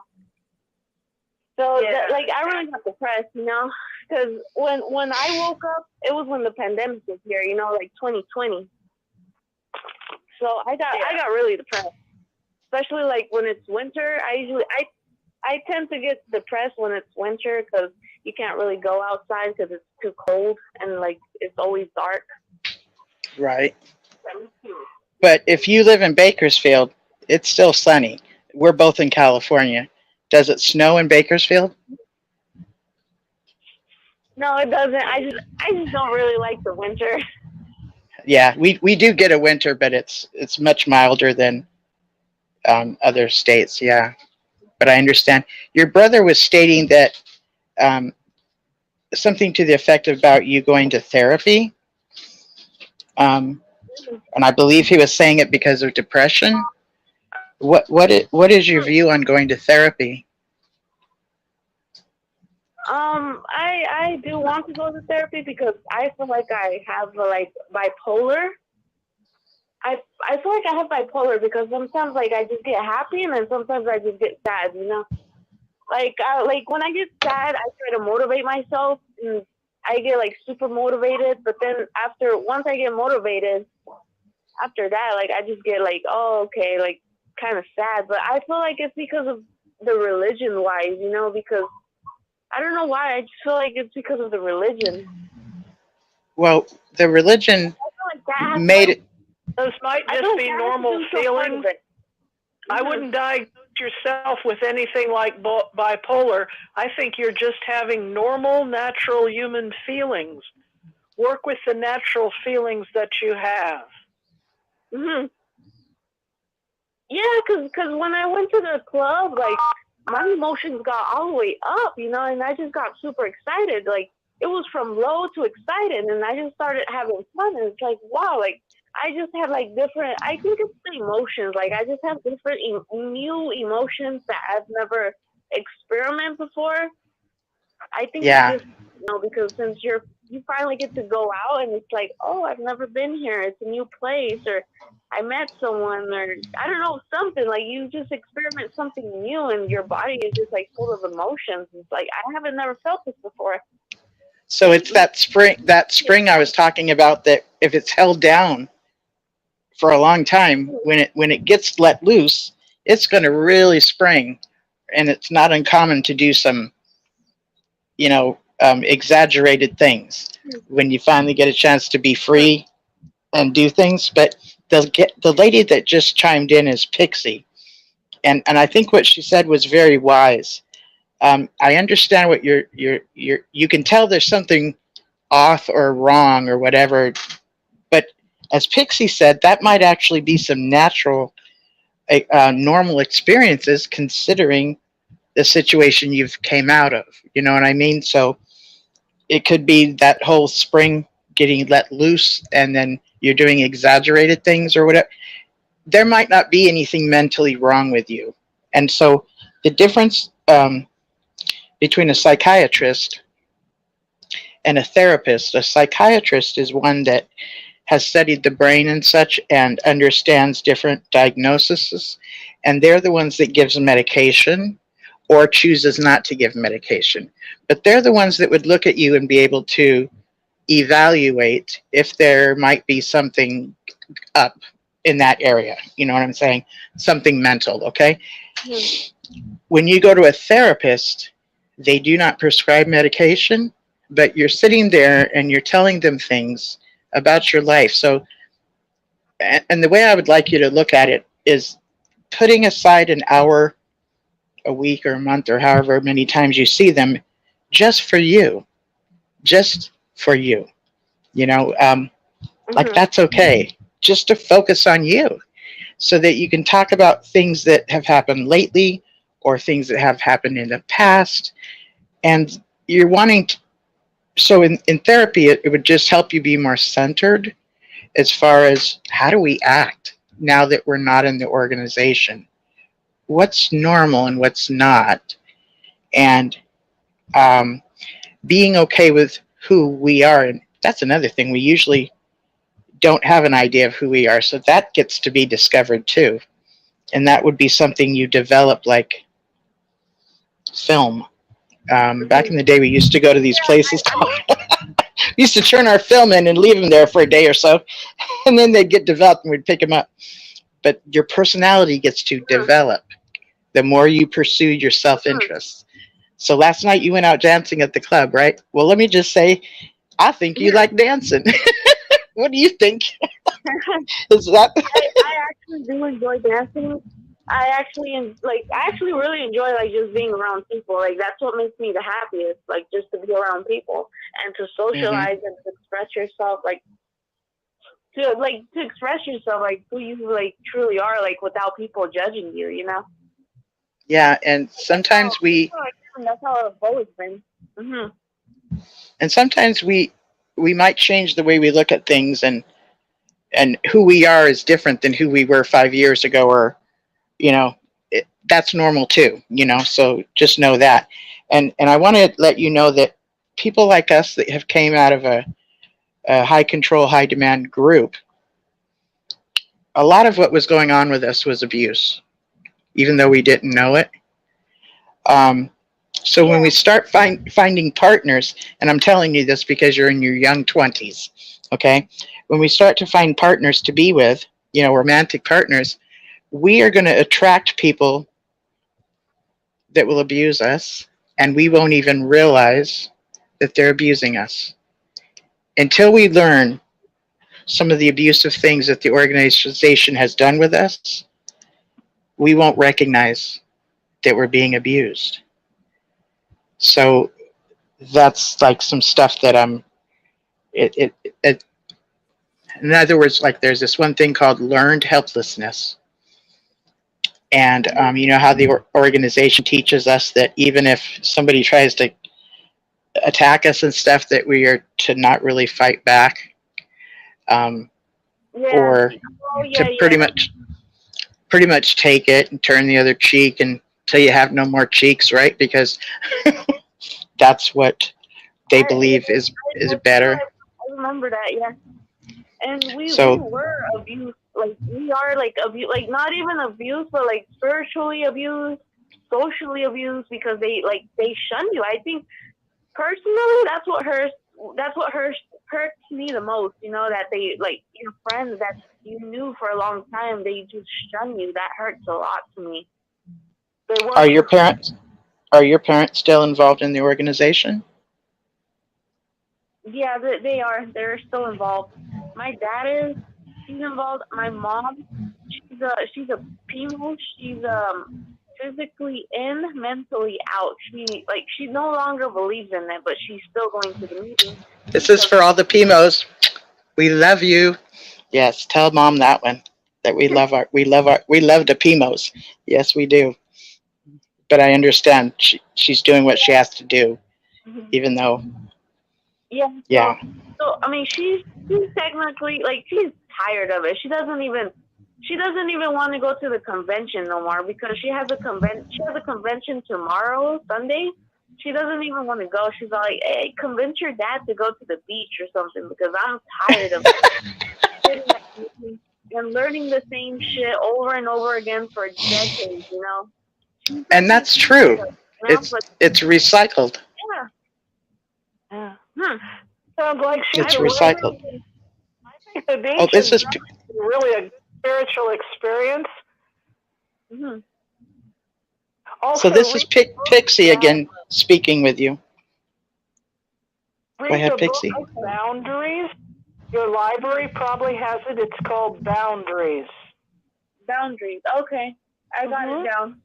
And congratulations on being a free human.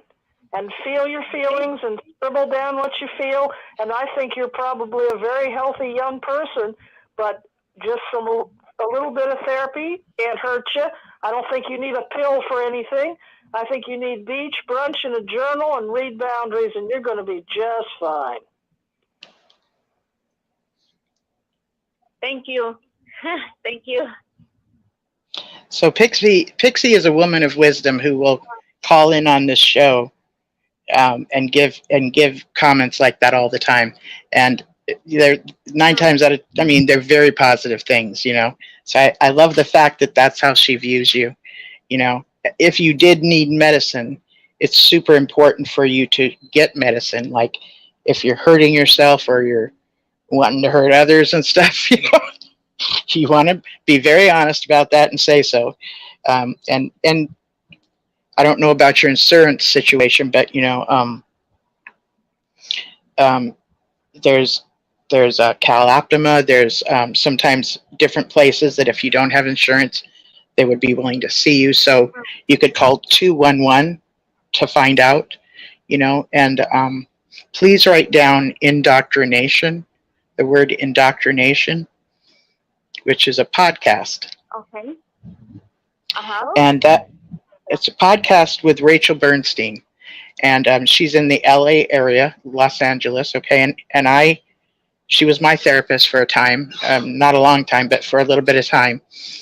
And she is a therapist, plus she's a specialist as far as cults, as far as groups that are high demand and high control that use the tactics that I was talking about, these tactics of manipulation, deception, these things that if you learn them, then you can recognize when they're happening to you, because like I said, we didn't even realize we were being abused. I mean, I love the fact that you can reflect and see how that you were somewhat or whatever, you know. That's really good to hear.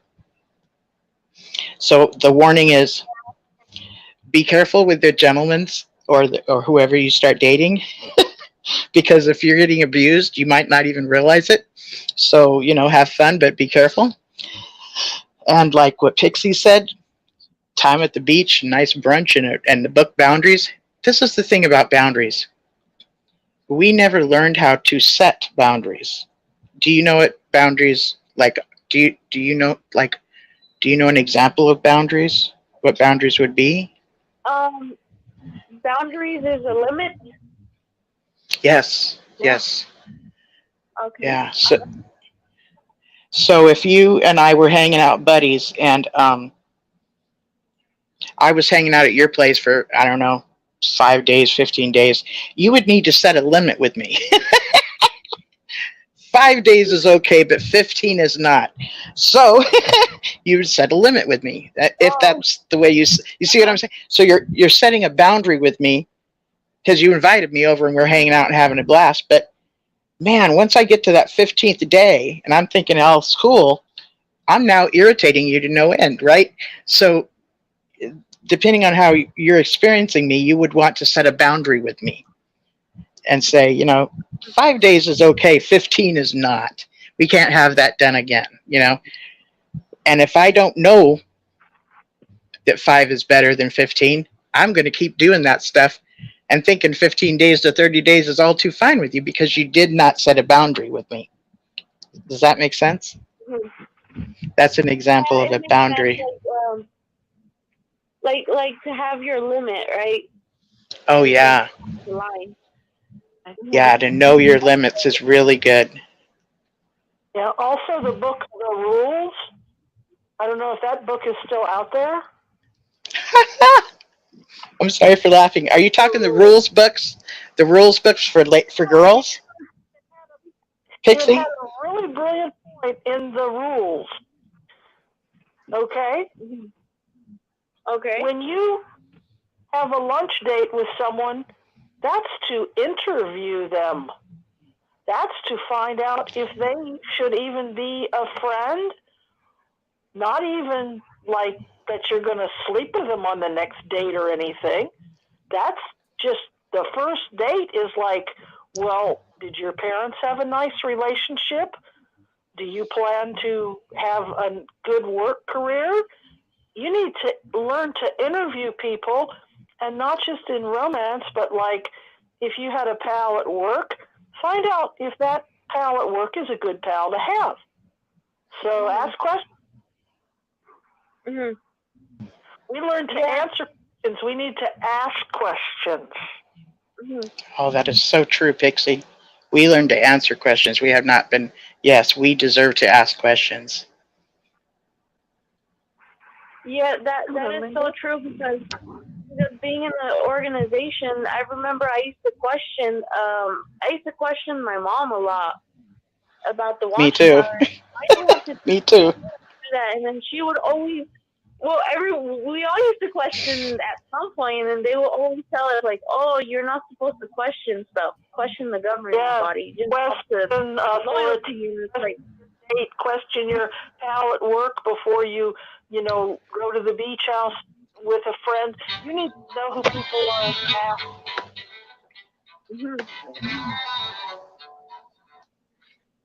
Sorry. Yeah. That was my alarm. That was my alarm to take my psych meds because I need them. Yes, I do. I take psych meds, world, and I have no shame about it either. So there's that. They're working for Please. you. Yeah, I actually didn't start taking my medication until I was 30. So like I tried to not. I wasn't one that was in a hurry to start taking them. So when I started taking them at 30, I don't take good any for you. meds, and I'm really ancient, but I'm really healthy. But I love my journal. It's so helpful, yes. And I love learning about boundaries. And it was very scary to learn about narcissistic personality disorders and cults. But oh boy, is it helpful to know what we've been through and the people we met so that we don't go through it again and we don't meet them again. Yeah, and what will happen is, what Pixie was talking about is learning about narcissistic personalities, because cult leaders tend to be narcissists, and then cult leaders try to get their members to all be mini little narcissists. So mini me's, they try to make them act just like the leadership.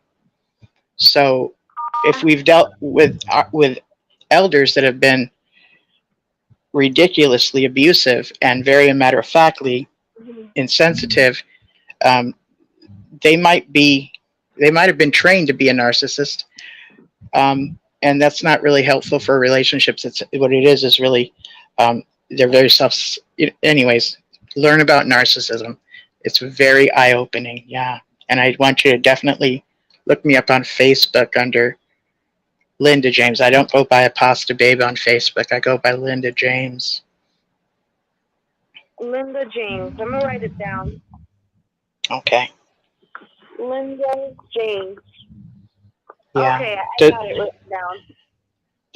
Does your father or mother shun you? No, I actually live with them. Good. Okay, good. I'm glad to hear that they're not, because that's very devastating. And I really admire your brother who called in to talk about you and how he had gotten to a point of being a ministerial servant. Yeah, like my brother, he was telling me that since women are more emotional, like they're the ones that get most hurt, like because not only are their emotions so high, but like you can't really do nothing in the organization, like you're like if you're a woman in the organization, you're like practically nothing, Yep, that's correct. But at the same time, we're still given a lot of responsibility, but we have very little power, but a lot has been put on us as women, and it's not healthy for us. And I think your brother has a good point. We men and women are definitely two different people. We women are more emotional and men are more logical, but it doesn't mean we're not logical. And it doesn't mean that we're literally driven by our emotions, because we do have some logic to us, And I've been listening to you all this time be very logical in the way you think. You know, that just didn't make sense, and I just didn't think that was fair. You were being very logical. But there's a part of us that, and I think it's for us to have a nurturing side to us, that men can be nurturing as well, but we tend to see that coming more so from women. But there's things that men do that, you know, are the characteristics of men that just doesn't seem like it's our personality. You know what I mean? So we need each other is what I'm saying. We need each other. But yeah. Yeah, that's true. We need each other because well, together we're one. You know, and I appreciate you for taking your time and talking to me and helping out the community because there's actually a lot of ex-Jehovah's Witnesses that they're going through stuff. I just recently heard that one of my Jehovah's Witnesses friends that he actually stopped going to the Kingdom Hall because he doesn't want to go anymore. I mean, she's like 19, you know, and I understand her. And then her parents kicked her out the house. Yes, that's what happened to me too. Yeah, that's the way the organization teaches the parents to do. Mhm. And I just think it's unfair for those people that not only are they being kicked out from their parents' house, but they're also being shunned, and they don't actually know anyone from the world. Like they have That's no right. clue. And that's exactly what. To come and they abuse them. Mm-hmm. So that place of being.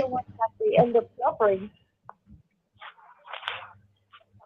Yeah. So if they leave their. I'm losing what you're saying. Can you say that last part again? Is somebody saying hello, Linda? Yeah. Hi, Linda. This is Constance. I just wanted to chime in. Hi, Constance. And say hello to this young lady. Hi, honey. To Stephanie. Hi, Stephanie.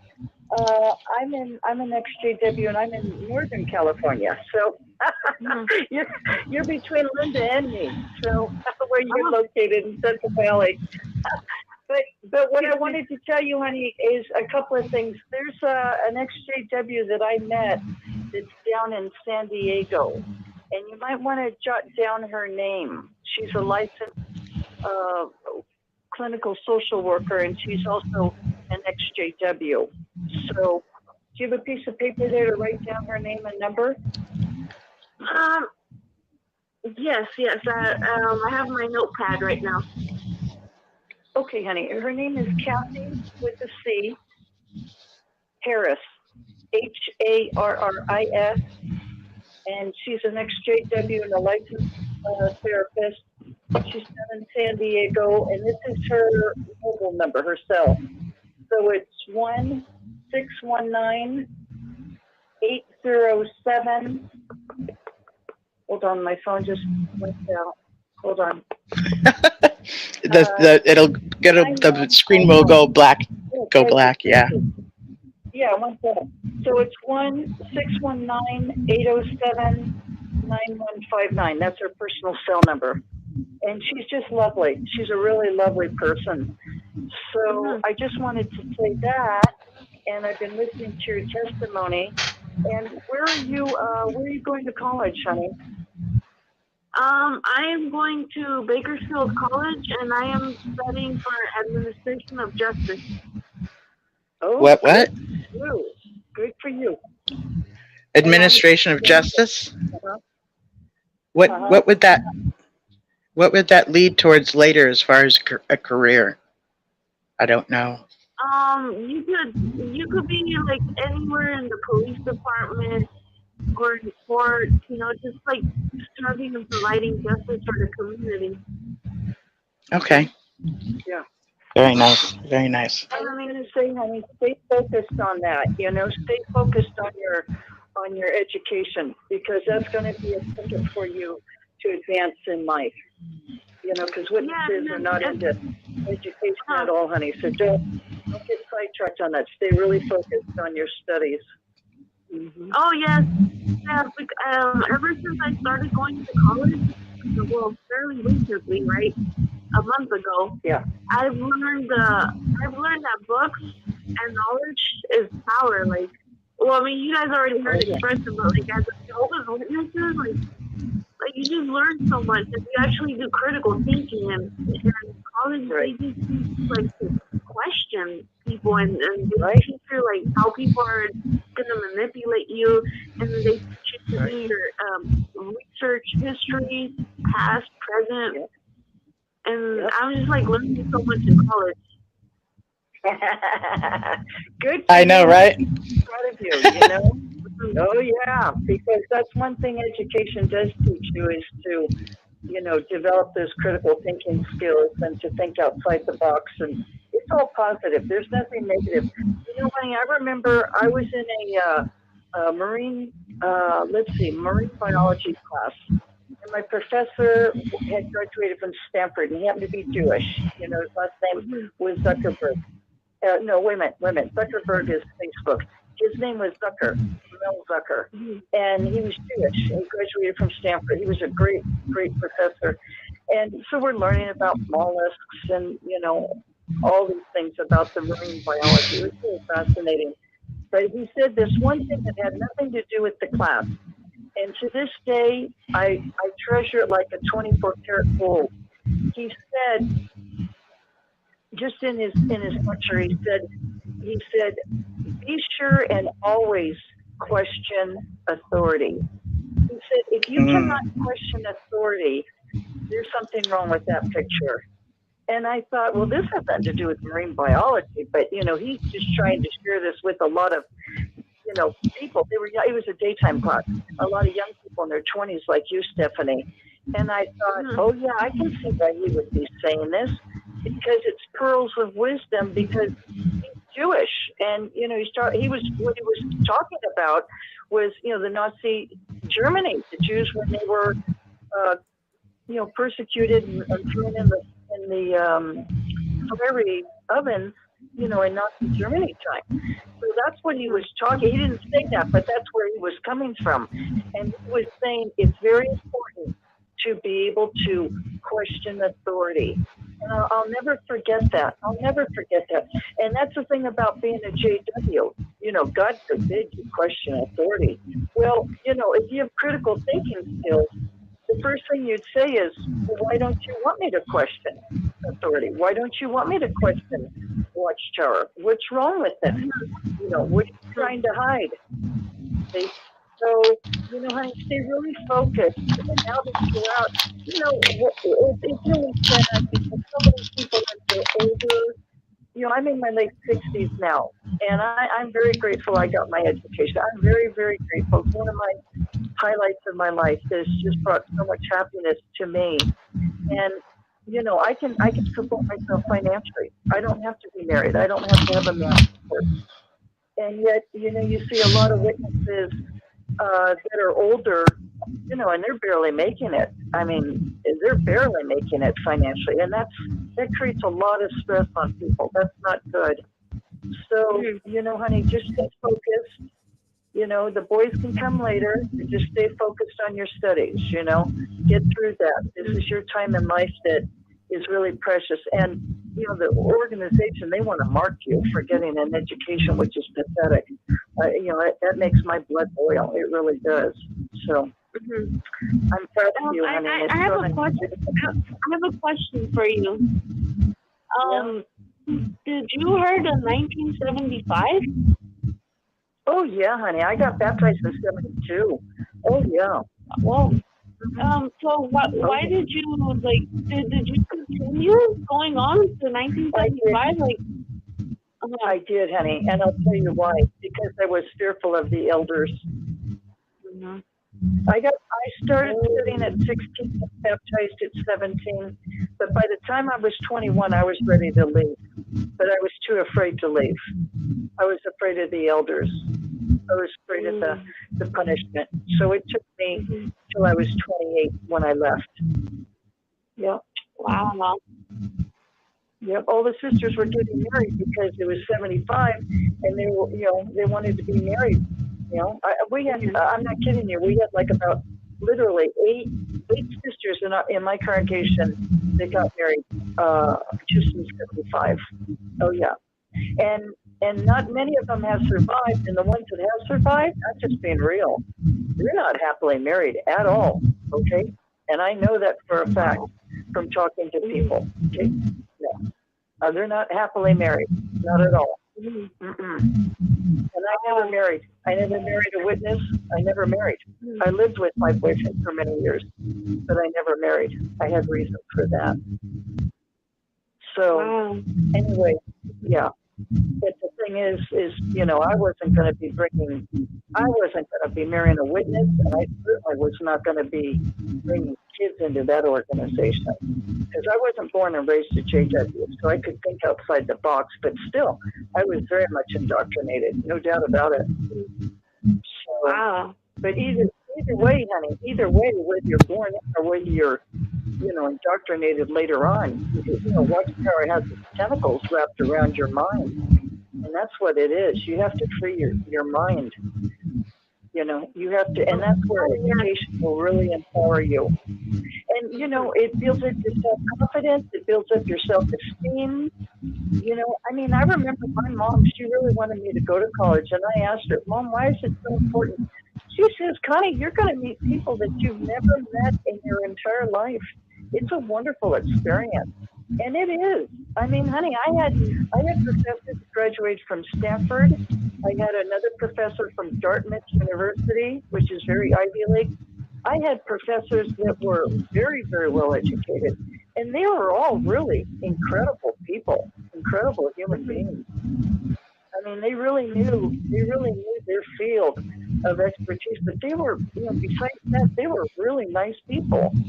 And then I got to teach eventually at the community college level, and there were coworkers that, you know, they were Christians. They studied the Bible, and I went with, you know, this one Jackie Preston. We went to a Bible study together. So I remember being so pissed off with Watchtower, thinking, not everybody in college is an atheist. I mean, there are some. Oh, that's right. It was that kind of a talk.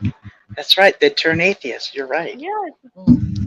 Remember that, Linda? Oh, yes. Yeah. Yes. And I was so ticked off of their lives. I couldn't believe it. I couldn't believe it. Because I believed everything Watchtower taught.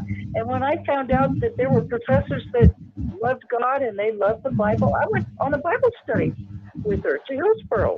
You know, Hillsboro is where, you know, I think the San Francisco Bay Area. It's like where Crosby and Patty Hearst lived. It's very sushi.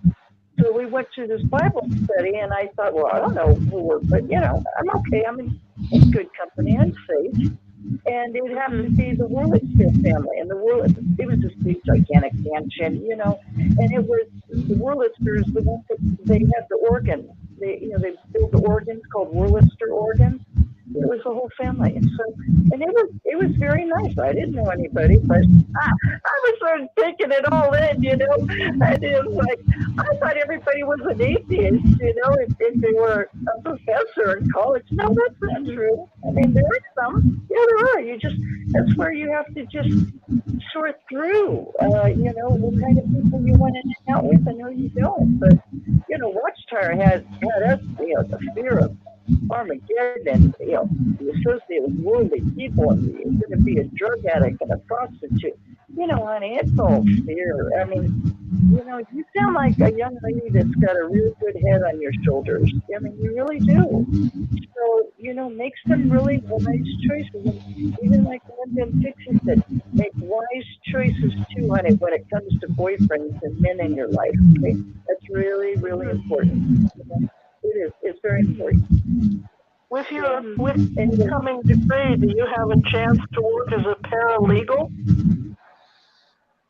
I do have a chance to work as a paralegal.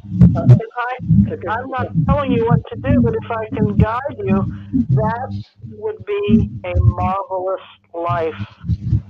Yeah. And you will meet ladies and gentlemen of the highest moral caliber. You will eat in the finest restaurants, and you will be with people of very fine humor.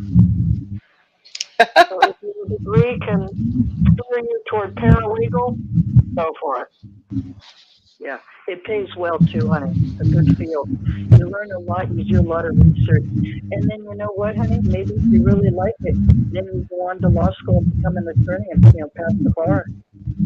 You know? Get into a field, honey, it's gonna pay well.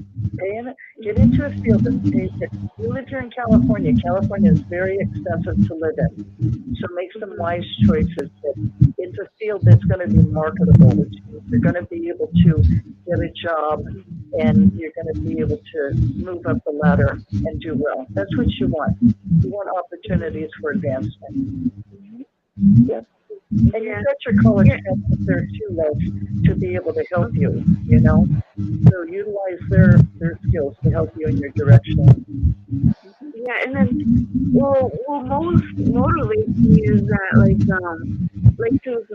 bringing justice for the it motivates me that for me to bring justice, I feel like it should be illegal to be Jehovah's Witness in the entire world because if you think about it, they're killing people, innocent people. Because when it comes to the blood donation, a person needs blood and they can't donate it because of the simple text that says you're not supposed to eat the blood, but it's just talking about eating blood. You know, and if you think about it, there was no blood transfusion back in the day. Correct. Right. Thinking correctly. Very good. Or even the children, honey. You know, when you talk about human rights, look at the children, the innocent children. Look at the women in the orphanages. They have no voice. Okay? When I was little, we used to read the study book, but that it was that one book called Revelation. It's like the Red Book, and it's talking about the revolution. The last chapter. Yeah, that Red Book that talks about the last chapter in the book, and it has scary images in Armageddon, and that's just very it's really traumatized me. I always thought that Armageddon was gonna come when I was little. Sure.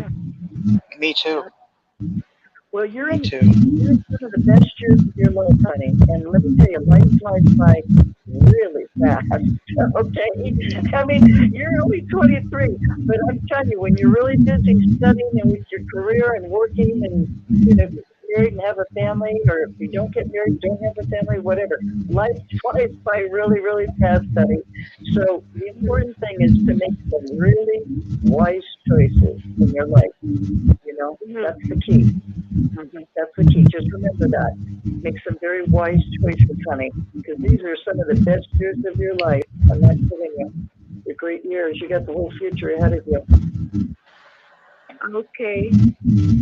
Thank you for your advice. Sure, honey.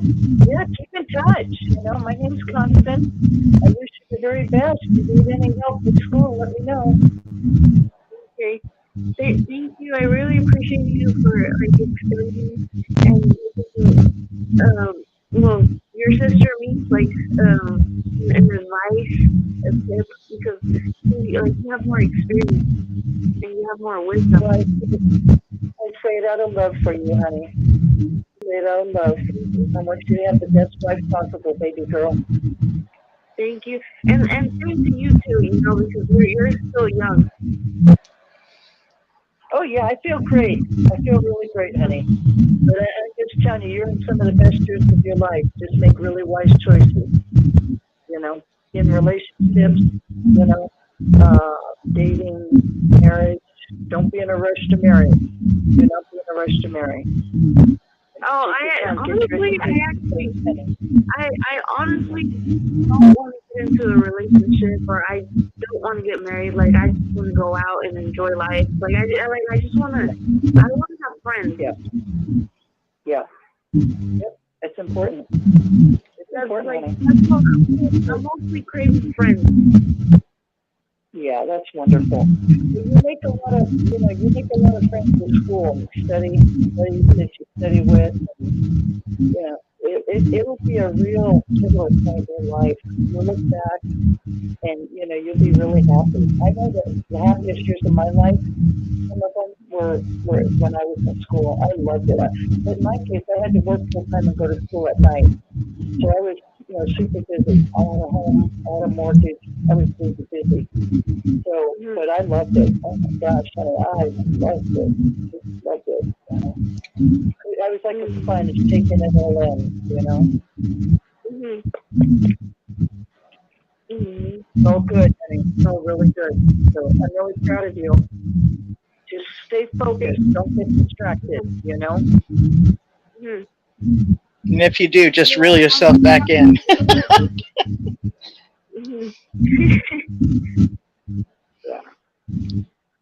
So this was constant. I'm sorry. Go ahead, hon. What's that? I missed that. I missed it. What? I think basically, people in California. Well, other people are too, but isn't that neat? That's really neat. I have a friend, honey. She's an XJW. We were really tight when we were in the organization, and she was a regular pioneer and just a real nice person. We sort of lost contact, but anyway, she's down near you. She's in Merced. No, Merced. Wait. No, excuse me, Madeira. That's word in Spanish. Madeira. She's in Madeira. And she married a brother, ended up being a loser, so she got a divorce, and he was physically abusive. Then she marries another brother, and she was painting houses. They had a little baby girl, and she told me she lived down by Yosemite, Bear Valley, down there. She said, yeah, I'm in the snow, walking from the car, going into the house to clean the houses. I said, well, where was your second husband? And he didn't go, he just wanted to play video games. I said, what? She said, yeah, he just wanted to play video games. He didn't want to work. So she dumped his butt, and then now she literally just got married. We still lost contact, but I'm in contact with her brother on Facebook. She just got married a third time. So it's not even a JW this time, and I'm thinking, holy mackerel, third marriage. I hope this time it works for her, but I would have never thought that she would have gone through 3 marriages. But, I know it's not funny. I can't believe it. I'm sort of in shock when I tell you. But anyway, I just wish really bad for her. I really do. She doesn't have an education. Honey, she doesn't have an education. So the only way she can advance in life is just finding another man to marry. Do you see what I'm saying? Yeah. That's why education. Yeah, I know what you're saying, or a rich man, But I know what you're saying exactly. She never invested in education. More important. She never. Yeah.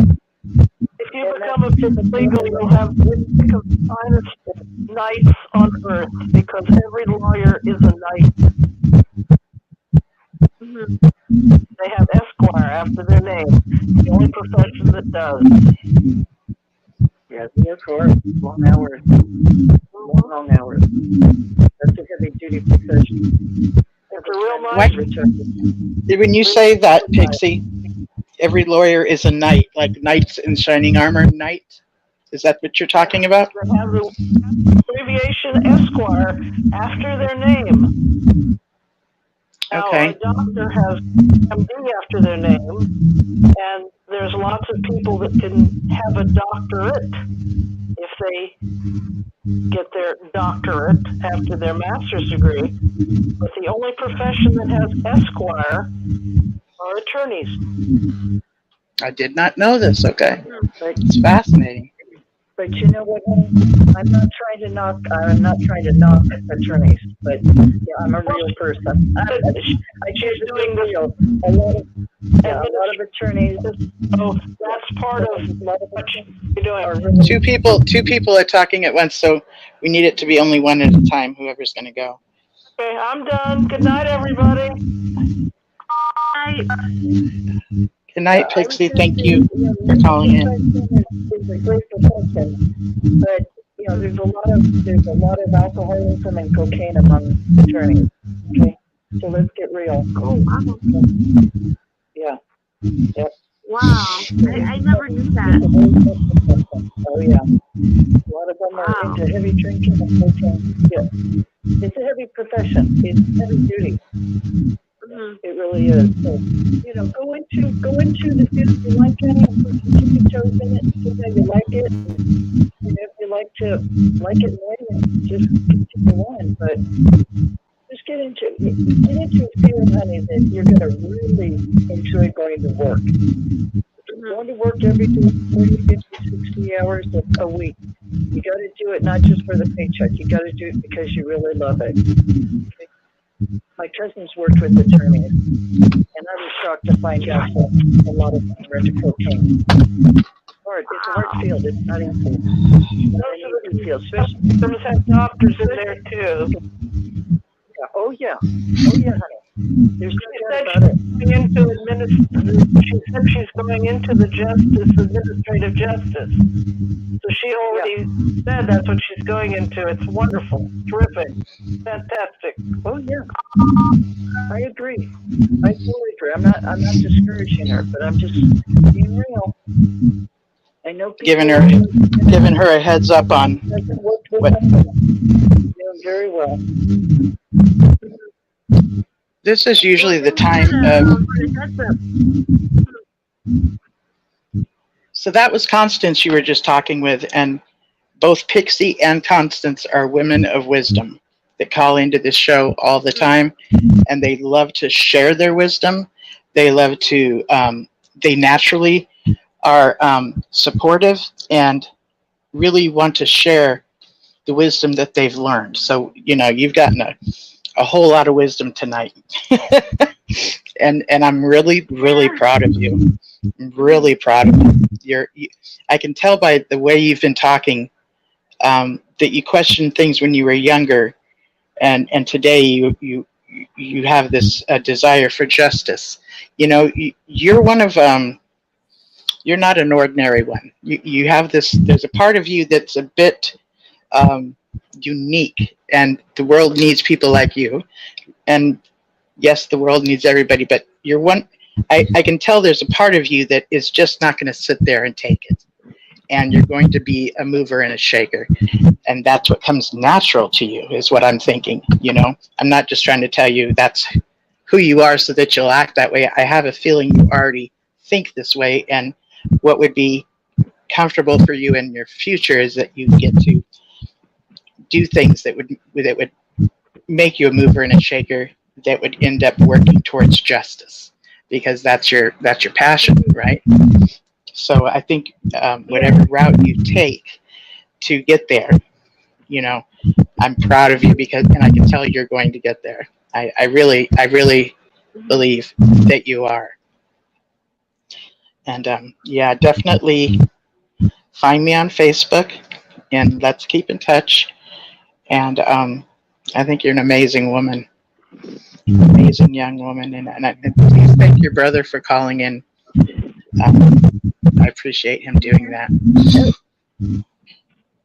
Thank you for everyone that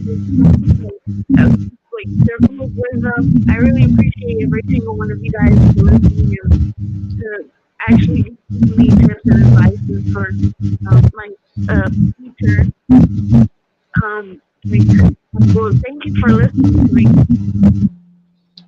Oh, of course. And that's what I'm hoping this show does.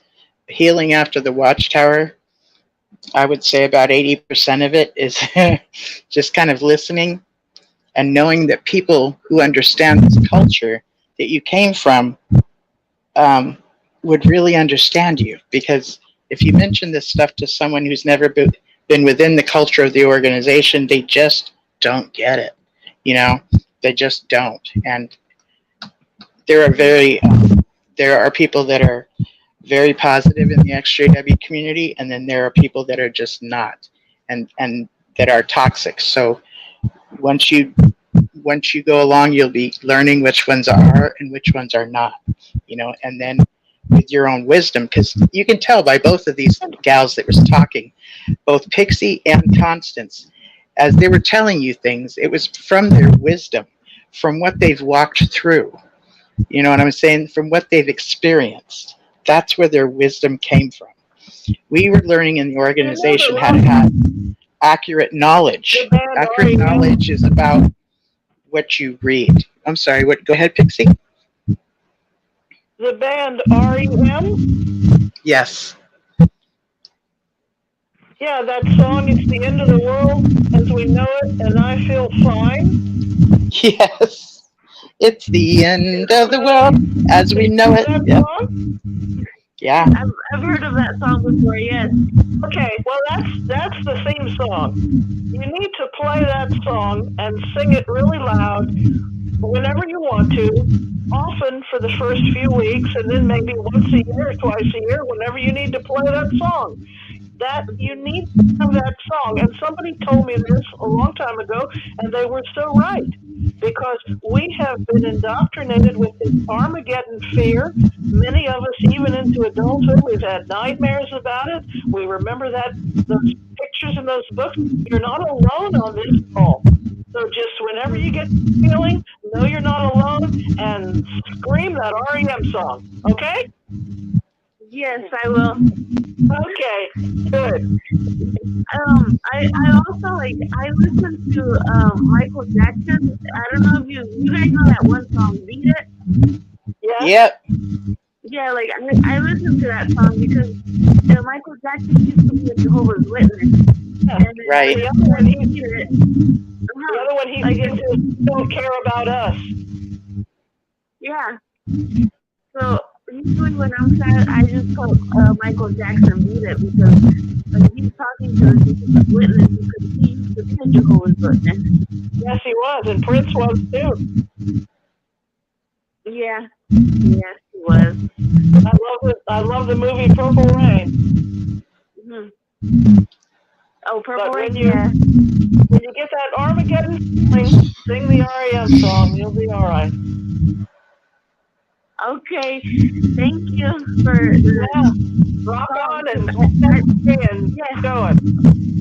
Yeah, because I love music. I love all types of music. I love Guns N' Roses.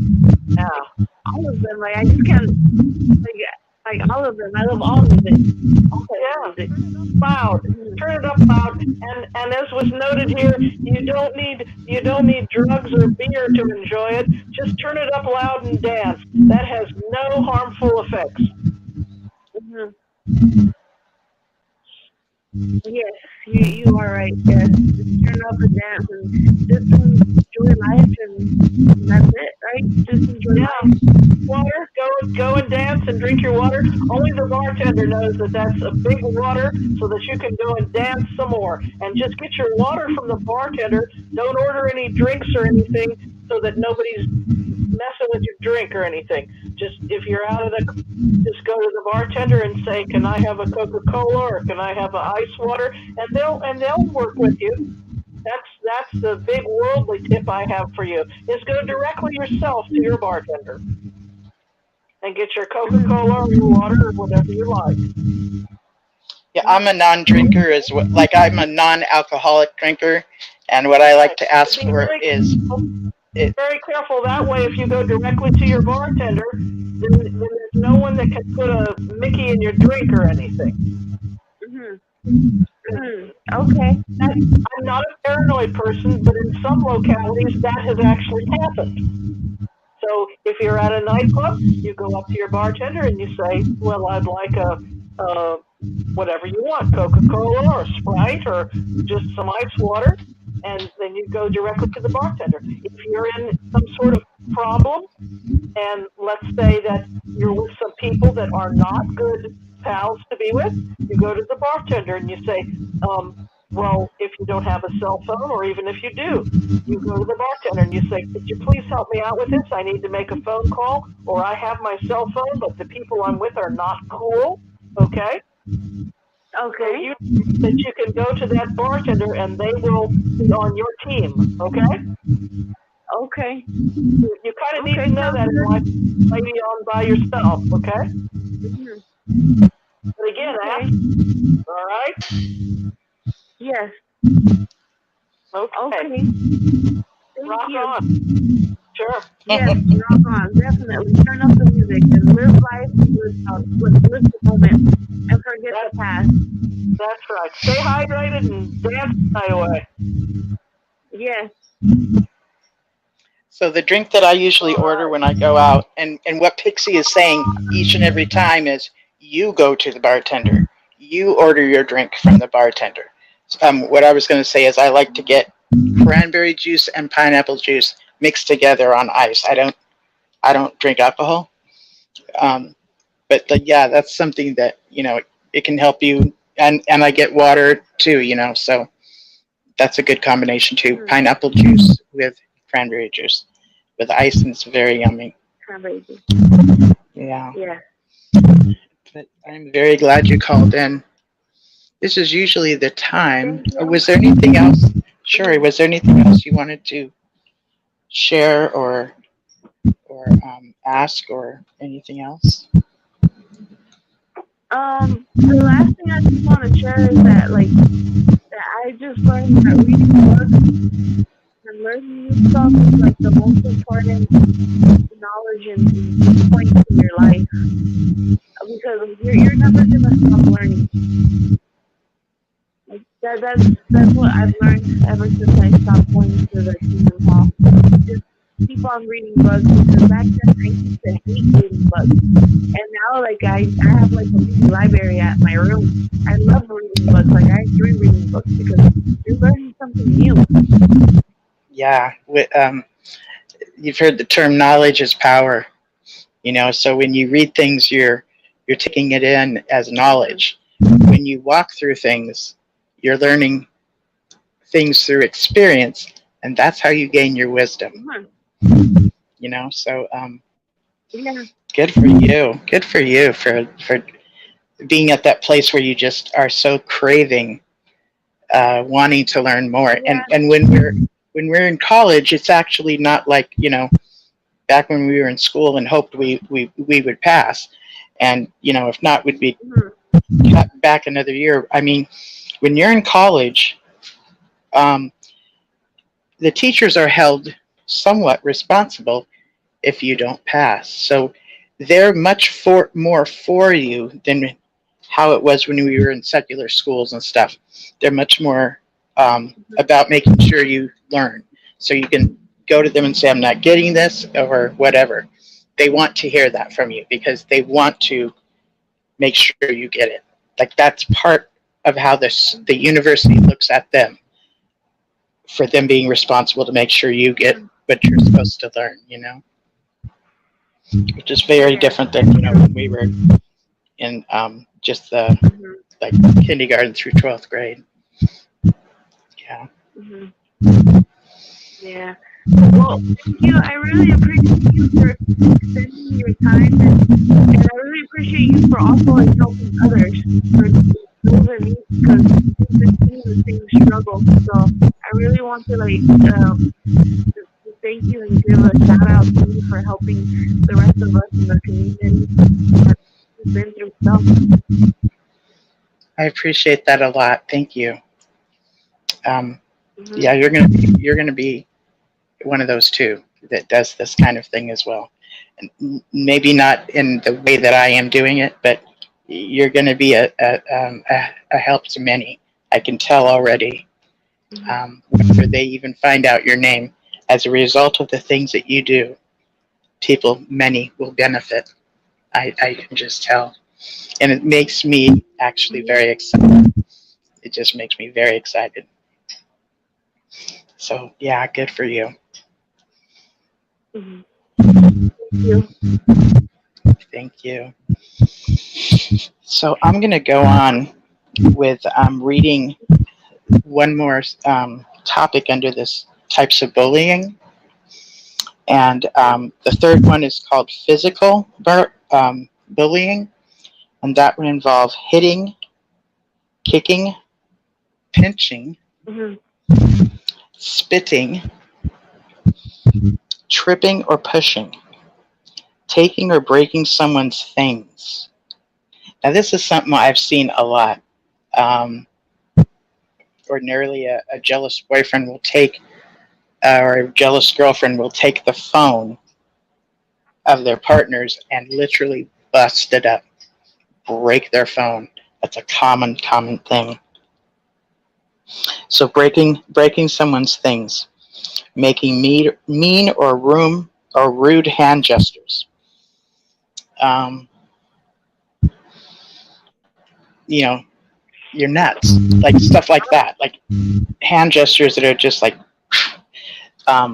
There's many hand gestures that I can't even think about right now that are just, mean, and they're rude, and it's almost a form of nonverbal communication that says that they think of them as less than. I found this also too about, are you an activist? And I read it and I liked it, so I'm going to share it with you guys. It says an activist is someone who cannot help but fight for something. That person is usually not motivated by a need for power or money or fame, but in fact driven, slightly mad by some injustice, some cruelty, some unfairness, so much so that he or she is compelled by some internal moral I need to bring this up here this way. Okay. So much so that he or she is compelled by some internal moral engine to act and make it better. When I read that, it really resonated with me, because I know that sometimes people that are in the area of being an activist are accused of wanting fame and fame and fortune and everything that goes with it, or about having power. But usually it's more about what's inside of them, and what they've witnessed, and they cannot. It's like they cannot hold back, but to say something, if that makes sense. Because they want to make it better. We heard earlier that three places: Mexico. I wrote it down earlier.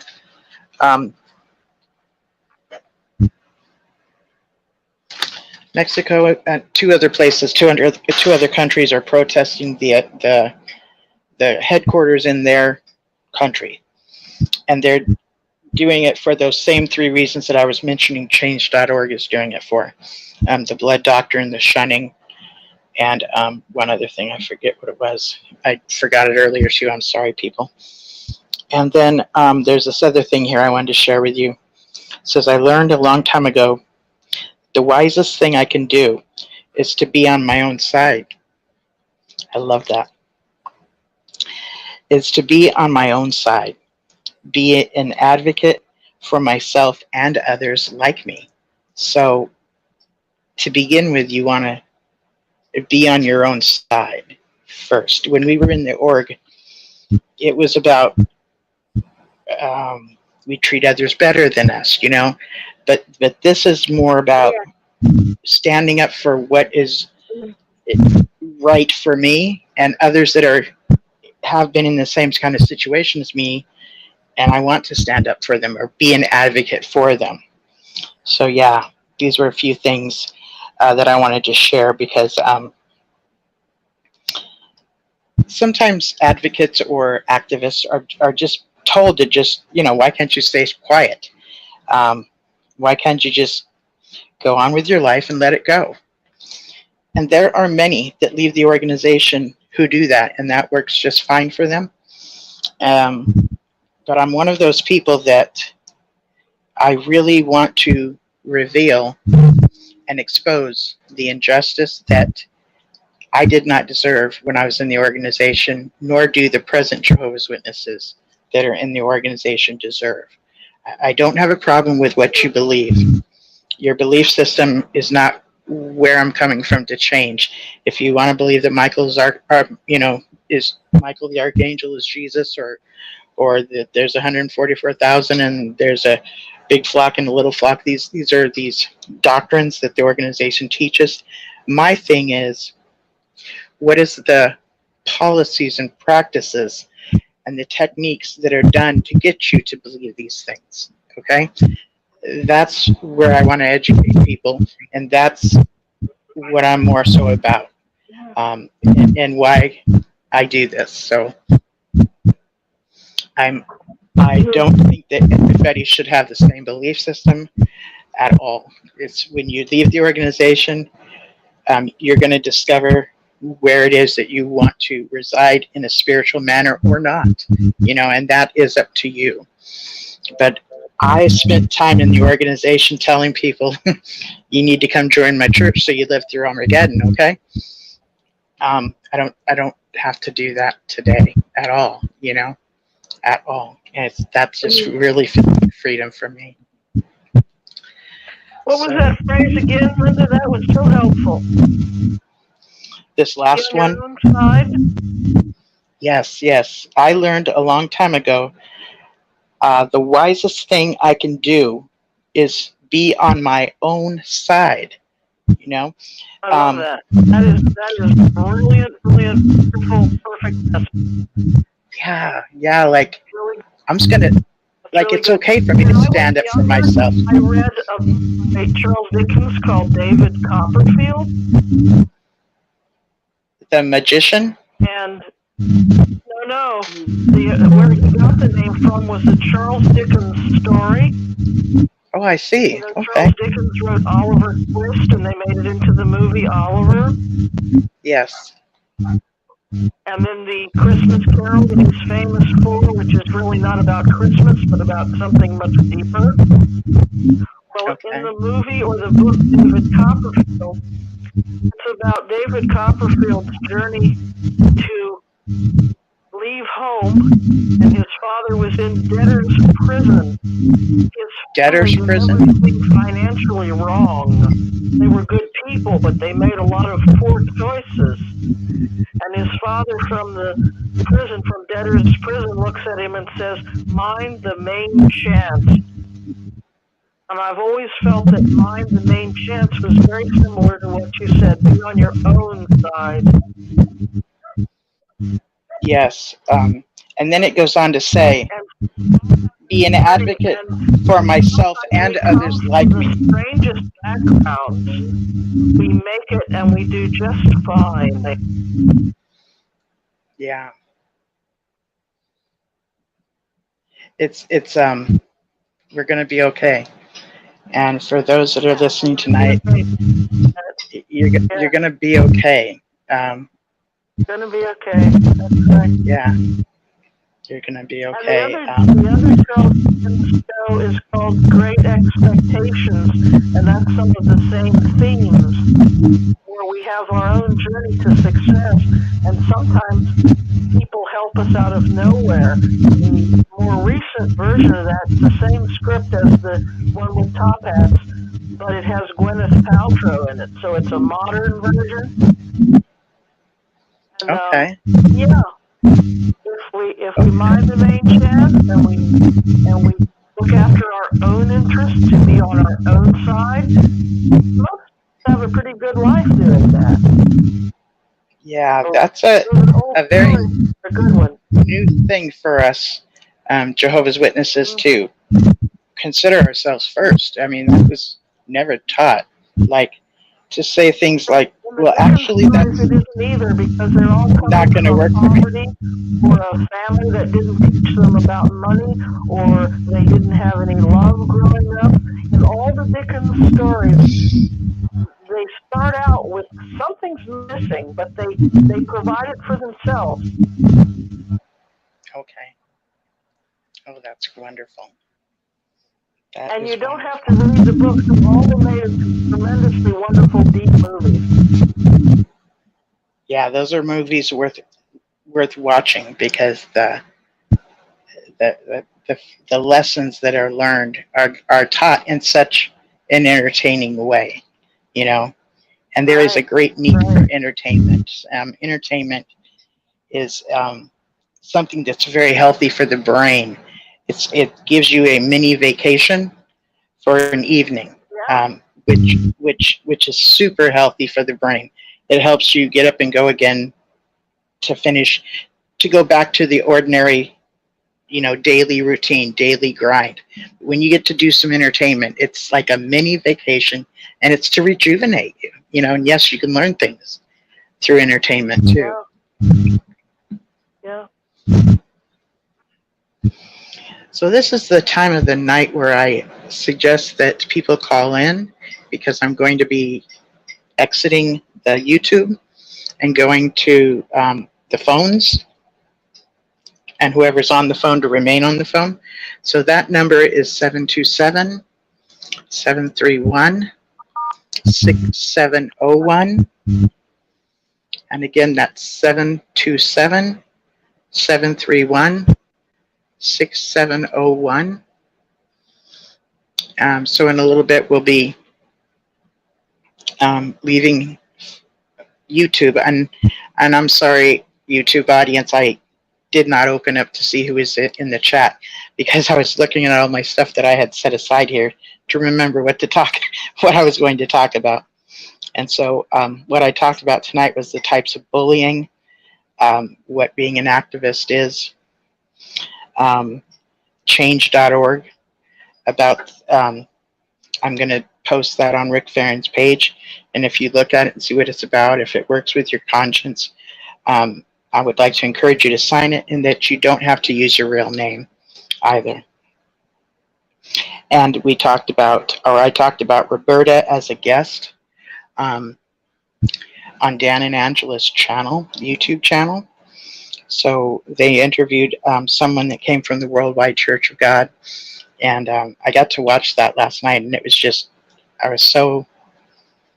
just felt really good to know that this other, organization, Worldwide Church of God, is going to be benefited by knowing others that have left that organization, like we get to meet other people that left our culture of origin, and that the suicide lifeline, it says that it's changing to 988, but what I also read was that number that it's always been, I think it's always been, or whatever it is lately, is 1-800-273-8255.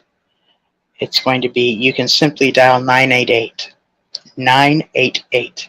So when you think of the phone, when you're holding it up, it's going to be easy. It's not going to be hard to get to on the phone, because those two numbers are right next to each other. So those are things to call for, suicide hotline.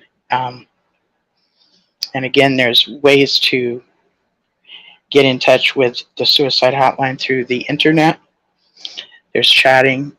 There's ways of texting and getting a text back, and this calling in by the number that they've had for a while, and also 988. So that's going to be a new number for us to remember for the suicide hotline. Oh, this I did not read. Let me see here. And I talked about the Kingdom Ministry, yeah. So I think I'm going to read this now. And this was written by Deborah Layton, who is a Jonestown survivor, okay? And it says, when our own thoughts are forbidden, when our questions are not allowed, and our doubts are punished, when contacts and friends outside of the organization are censored, we are being abused for an end that never justifies the means. When our heart aches knowing we have made friendships and attachments that will forever forbidden it to leave, we are in danger. When we consider staying in a group because we cannot bear the loss, disappointment, and sorrow our leaving will cause for ourselves and those we have come to love. We are in a cult. So Deborah Layton was a Jonestown survivor, and Jonestown was a town that Jim Jones put together in Guyana when he left from San Francisco. So he had been at a few different locations before he got to San Francisco, but most of his things that he's known for was done when he was in San Francisco. And then from there, he went over to Guyana. And so that was more of a compound situation where he was isolating the members from others. But there was still some that were back in San Francisco. And, so Deborah Layton was one of the people that went to the authorities and said, there's something really wrong here and really needs to get done about this. So, yeah, it's important to know about how other cults have acted or what other cults have done besides simply the culture that we have been a part of. And it will help us to recognize the dangers when we see them. So yeah, the number to call in is 727-731-6701. And I always forget to say the date. And today is 7/16/22. And it is now 11 p.m. on the Southern California side. And then I'm going to have us leave the YouTube channel and go ahead and go into the simply be on the phones or in the chat room with what Rick has set up. And then our conversations get to be more casual there. So if you guys could, if there is somebody there that's live on the phone that could kind of speak up, and while I transition, I'm going to say goodbye and then I'm going to go back. I'm going to call into the show because I'm only talking through. Linda. Okay. I'm on here Thank moving over there with you, Linda. Thank you so much. So I'll be talking to you in a few minutes, and this is your favorite apostate, Alrighty. Linda James. Okay. And are you telling me that you're going to wait for me to get over there on the phone? Yes. Thank you so much. Thank you. So I'm really thankful that you showed up. This is really a highlight of my week, and I'm looking forward to next week, and I will talk with you later. Good night.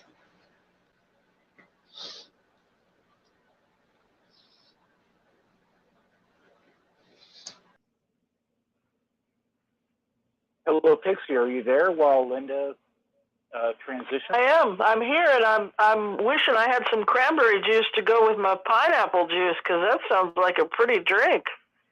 Well, it's funny you mentioned that, because I went to the store for Lisa about 5 hours ago and got her cranapple and pineapple, and especially here in Vegas, I think it's been hitting about 112.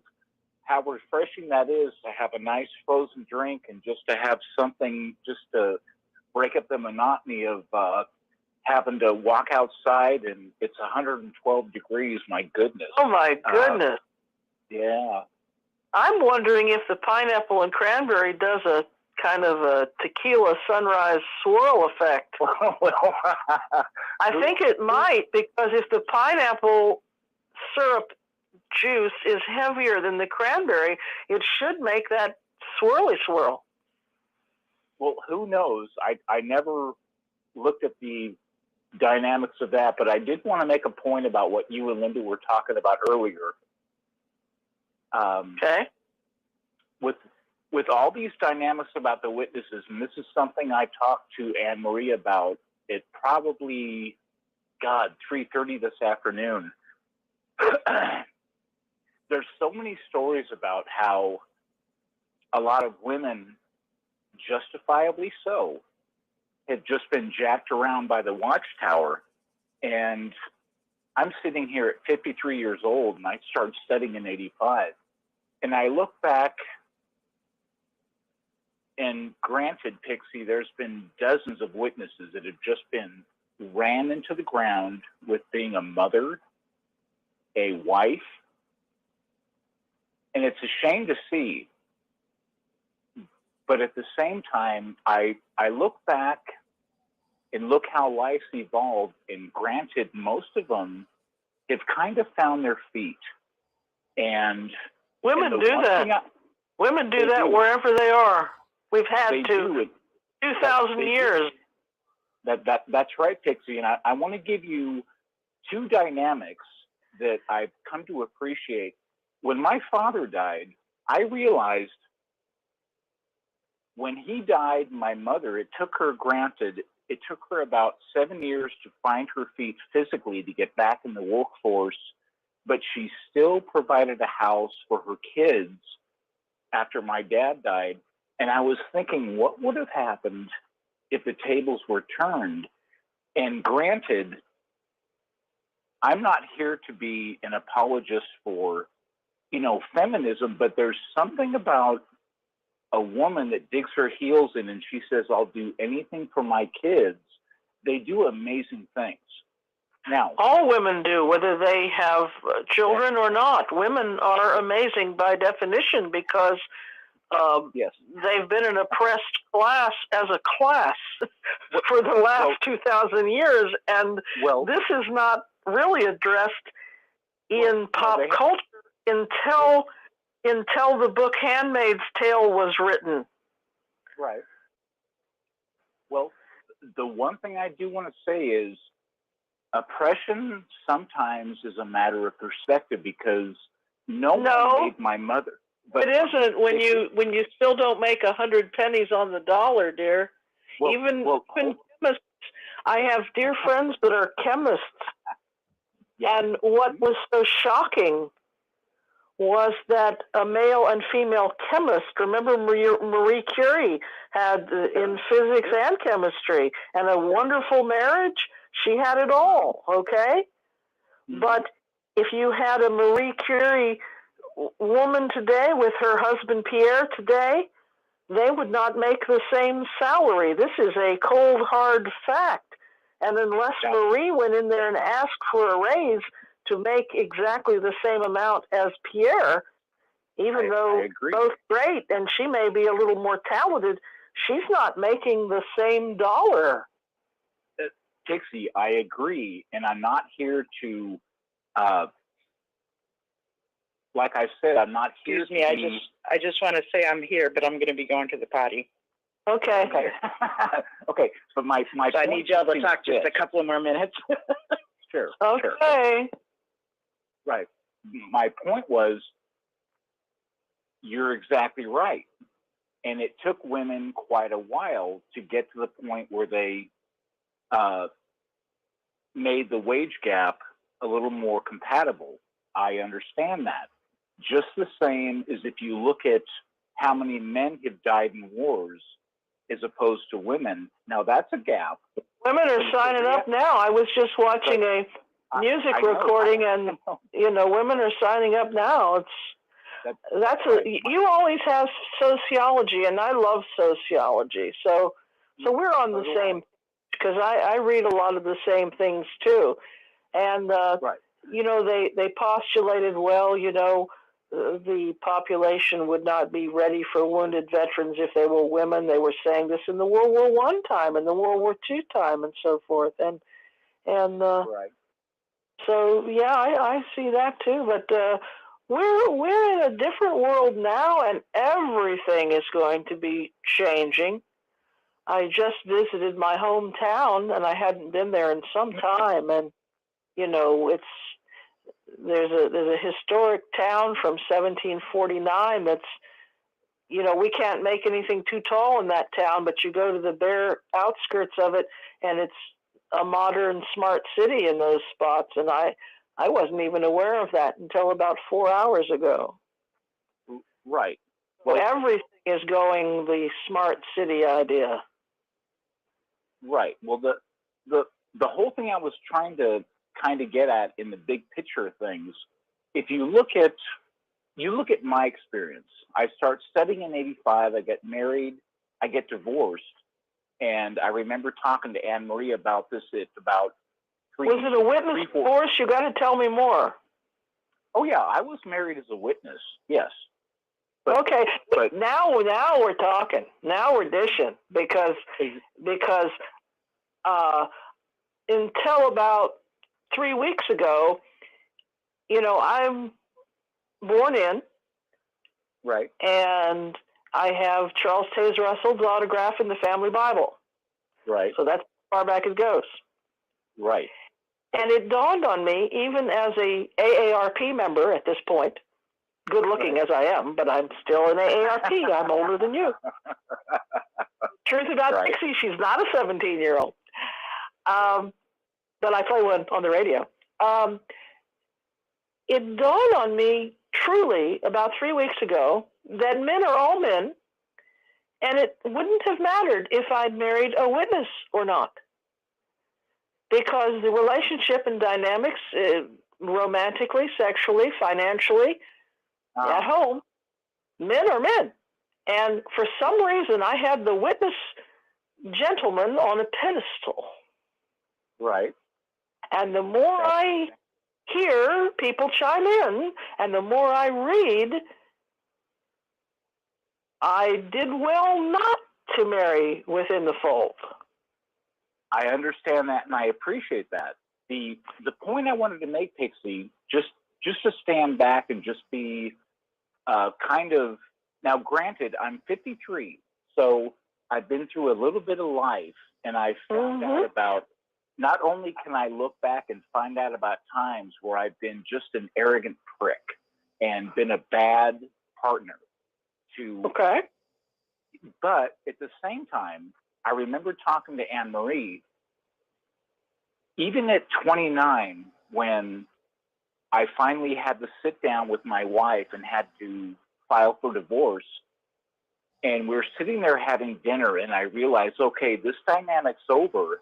I knew in the big picture of things, I would be okay, which I did. And I did want to chime in earlier when they had, Rick had an open conversation about, is your life better being a non-witness? Now, I went back to school when I was 30 and got a degree, and all of a sudden found myself, as opposed to being a witness, it seemed like when you were a witness, if you made $500 a day, you could kind of support your wife and a family, and that was okay. Now, I'm sitting here at, 45 years old, 5 years ago, and I'm making, after taxes, $3,000 a week. And on one hand, I kind of wake up when I get my payroll statement, I think, how the hell did I earn that? And I remember calling the payroll department saying, did you guys make a mistake and kind of double up my payments? They said, no, you made $3,000 in 1 week. My whole point was this. When I was sitting with my wife and just having our last dinner to be somewhat intimate, and that has nothing to do with sexuality, that has to do with emotion. Dinner. Me just having a conversation and saying, you know what? I just want you to be happy. You're going to have to figure out your dynamics, because at that time it had come out that she had been unfaithful. And I was like, okay, you're going to have to deal with that. I'm not going to call the elders and create a stink about your infidelity, but you still have to be accountable. And when I went back that night and I drove back home, back to the Bay Area, I didn't touch a piece of furniture, because I realized if you're a woman.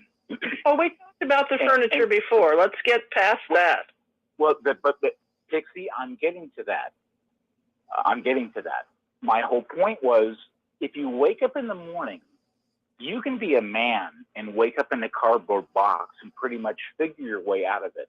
And what I'm about to say is not meant to be sexist or anything, but if you wake up in the morning and you have your armoire and you have your hutch and you have your end tables, at least you have enough comfort to wake up in the morning, to not have your world so much shaken.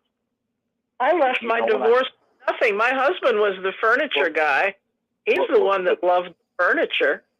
Well, but my whole point is, Pixie, I'm trying to get to a final realization here. Okay. I'm just saying it. He was the one that would have been devastated without the furniture. Well, but on the whole, Pixie, you have to admit. I don't have to admit, sir. I don't. Well, okay, well then, okay, Pixie, well don't. Here's my point. You don't have to admit a thing. 6 months after our divorce, I got a phone call and I got 2 affirmations. My ex-wife said, hey, I've called the elders and on my own, completely apart from you, I decided to confess to them that I had an affair. This is why Chris and I have divorced. And she called me and she said, A, I appreciated the fact that you didn't call the elders. And she I said, do too. I don't even know you. I appreciate it. There we go. Super. And in her emotional dynamic, she said, I appreciated the fact that I was able to wake up in the morning and have a house full of furniture, and all you did was pack your car up and say, and I shook her hand and said, good luck, but you're on your own, because the minute you get divorced, it all comes down to personal accountability. My whole point was, I got a phone call not only after that, but 6 months later when she was disfellowshipped and her parents wouldn't talk to her when she was knocked up and had a kid out of wedlock. And I got a phone call and she said, I can't talk to anyone. My parents won't pick up the phone. I said, Lori, if you need 5 minutes to talk about things, that's fine. And she said, no one else will talk to me. My mom, my dad, my 2 brothers, my 1 sister, no one will talk to me. And I said, sad. okay, Lori. Shunning sad. Very sad. And like I told Anne Marie this afternoon, I'm not bringing this up to virtue signal or say I'm a great guy. All it was a case where someone needed to pick the phone up and say, this is how perplexed I am that I have a single son. The baby daddy left the minute she got pregnant, and she has no family. And I told her, now keep in mind, I said, you can call me to get a little bit of advice and affirmation, but you still have to realize you've got to think your way through this and find out how you're going to become a functional human being. And she said, I'm just out of sorts because I don't even have the ability to drop my kids off with my parents because they won't even talk to me. So I hear you. What she was saying, sure. Right. So my whole point is all of us are dealing with the different dynamics about what it means to be an ex-witness. Oh, it's a crazy subculture. We were in a crazy subculture. Right. But yeah. But when you look at things where, and she even, I think the last time I talked to her was 15 years ago, and all she said was, you know what? I have no desire to be back with you. All she said was, thank you for talking to me at that moment, because sometimes someone just needs one person to talk to for a minute. Absolutely. That's true. That is. And she didn't even have that with her parents and her brothers and her 1 sister. Not in witness land. I call it witness land. No, you wouldn't. Wouldn't in witness land, because, see, the outsider, the worldly person, doesn't understand the rules of order and the dynamic and the pyramid structure of power, and they wouldn't see. That's where you and I don't know each other, but we can have this understanding, right? Because we lived in the subculture of Handmaid's Tale. Basically, we lived in a subculture within America in current day that's wacky as heck. Right, which isn't just Handmaid's Tale, but it almost goes into the Stepford Wives and the whole. Yes. Oh, yes. But to me, the Handmaid's Tale was And you don't have to read the book or watch the thing, but you need to know what the dress looks like. And the first 2 pages, if you're in the library, just read the first 2 pages. Right. Because when I picked the book, I said, how can this woman know this? Was she a witness? That was my first question. Now, she's been writing for television since the 50s, this woman. And I didn't realize that, what a great author and famous career she had before this novel, okay? So this was her first anything. But I'm like, did she have like a witness? I'll never know unless I interview her, or maybe I might. You know, did she have a girlhood as a witness before she wrote for television in the 50s? Somewhere she knew this stuff. Because the idea that we're in now, but there's this 19th, I won't even say 19th century, because there were men taking ladies to museums and talking science then, that this is an 18th century patriarchy in a 21st century world. Right. And I even make the error with the fact that I have a degree, I have a good life in every way, all the boxes are checked. But sometimes I'll give my power away. If I've got a schedule that's important to me, I'm thinking, oh, the other person knows better. Another man or another woman. Oh, well, maybe they know. Well, no, it's Thursday. It's not happening on Friday. I did that this week with something very important. And I said, well, we better call them because I think it might be now. And it was Thursday. I knew it had to happen Thursday. I know how to schedule things. I'm a bright woman. I'm a capable employee, all those things. But I'm always that the witness part that wants to give my power away. Why?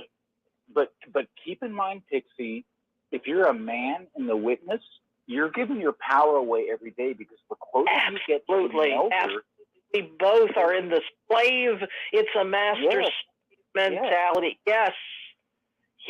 Because I've seen more men completely emasculated as they I rise agree. up the hierarchy. I have seen it. Yes. And it, to me, ideologically, it would be a great thing if the witnesses had the truth the way I learned it in '85, because I didn't have the internet, so I couldn't go on Google and find out about their past. I didn't have that resource. Yeah. So I was sitting in this bubble where all I do is get. Remember that bubble? I was sitting there too. Yes. But that's my whole point. Where, as you rise up the ranks, men especially, I think there's a hidden thing where men aren't given their due diligence. Where if men rise up the ranks of the witnesses, they're just handing out their masculinity. And Dixie, no offense, but they're basically handing their balls over in a mason jar. I'll let you. I hear you. Right. And you know this. I think, truth. This may be why I had that boyfriend from the neighborhood in the old days, and was not attracted to the witness young men, because they didn't seem to have that good, helpful strength leadership. They didn't seem, their testosterone wasn't in the right place. Maybe they were good builders. That's a good use of male strength and leadership. But there was something missing. There was. And I realized that. And and they're like alpha male, but there was. Now, my dad was an example of what we call in the wheel of personality helpful strength. And that's what we as adults, we want to strive for, the helpful strength. Right. If you go one dial over, there's dictators. We don't want to be that. Right. Which and so it's very hard to find, but once in a while you will meet men and women that have helpful strength. And when you do, don't let that friend go, because they are the best. Okay. But I'm seeing either they were wimpy or they were dictatorial. They were not in that balanced center of helpful strength. That's right. And I'm going to tell you one thing before Linda comes back on. When I was sitting there and I was getting, to the end of my mother's life, she died 5 years ago.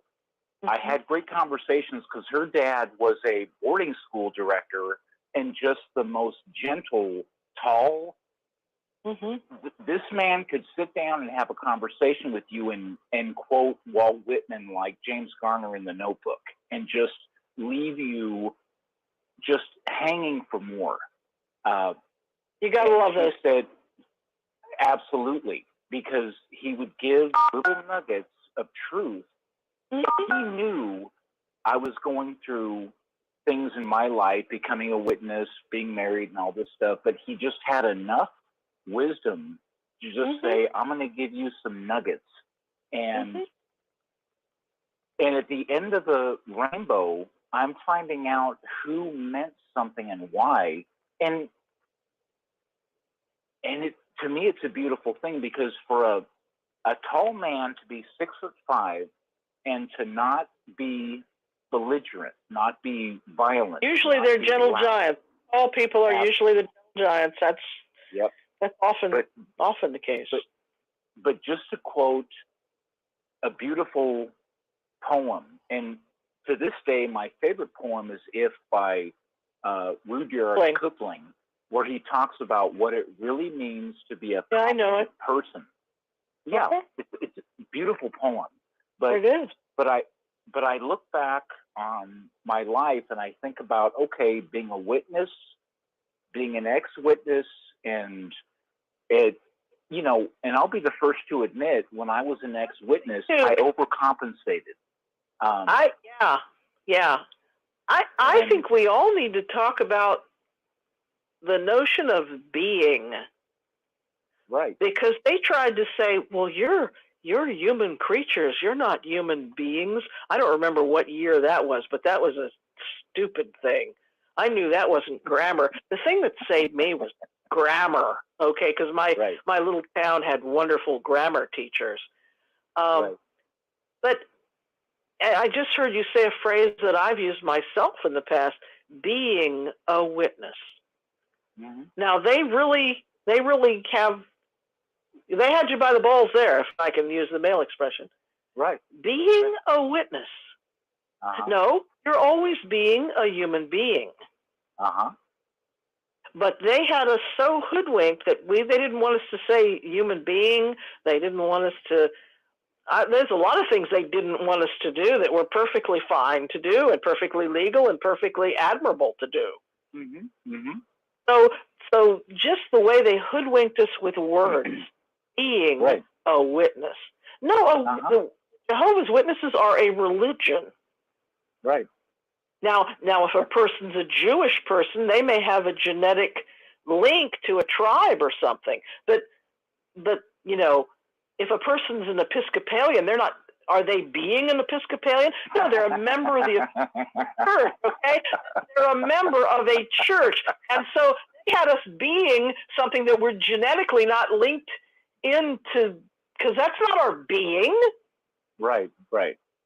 Being a nothingness, human being. They used grammar to totally brainwash and hoodwink us, because we're not, every day you're just being you, and I'm just being me, and we can't do anything else but be, right? Right. And okay, that's all we can be is be. To be is to do, doobie doobie doo and Frank Sinatra and all that. We can't, so they were trying to get into our very being. Right. Well, it's a form of infiltrating, and the one thing that I remember, Mark Tapp called me yesterday. He's been a close friend, and I know he's on his journey and trying to learn about dealing with anger and things. But I remember talking to him about being a witness. Now, I didn't have a relationship till I was 22. So when I was studying, I would work out 3 hours a week. And it took me 3 hours to maintain being 220 pounds, 34-inch waist. I was in pretty good shape. And the witnesses had the nerve to pull me aside and say, maybe you shouldn't do that. And I said, it's only 3 hours a week. And they said, well, you're not going out for, track or something. At what age were you? 21. Oh my goodness sake, at 21, if a young man doesn't have some sort of sport, he'll go insane.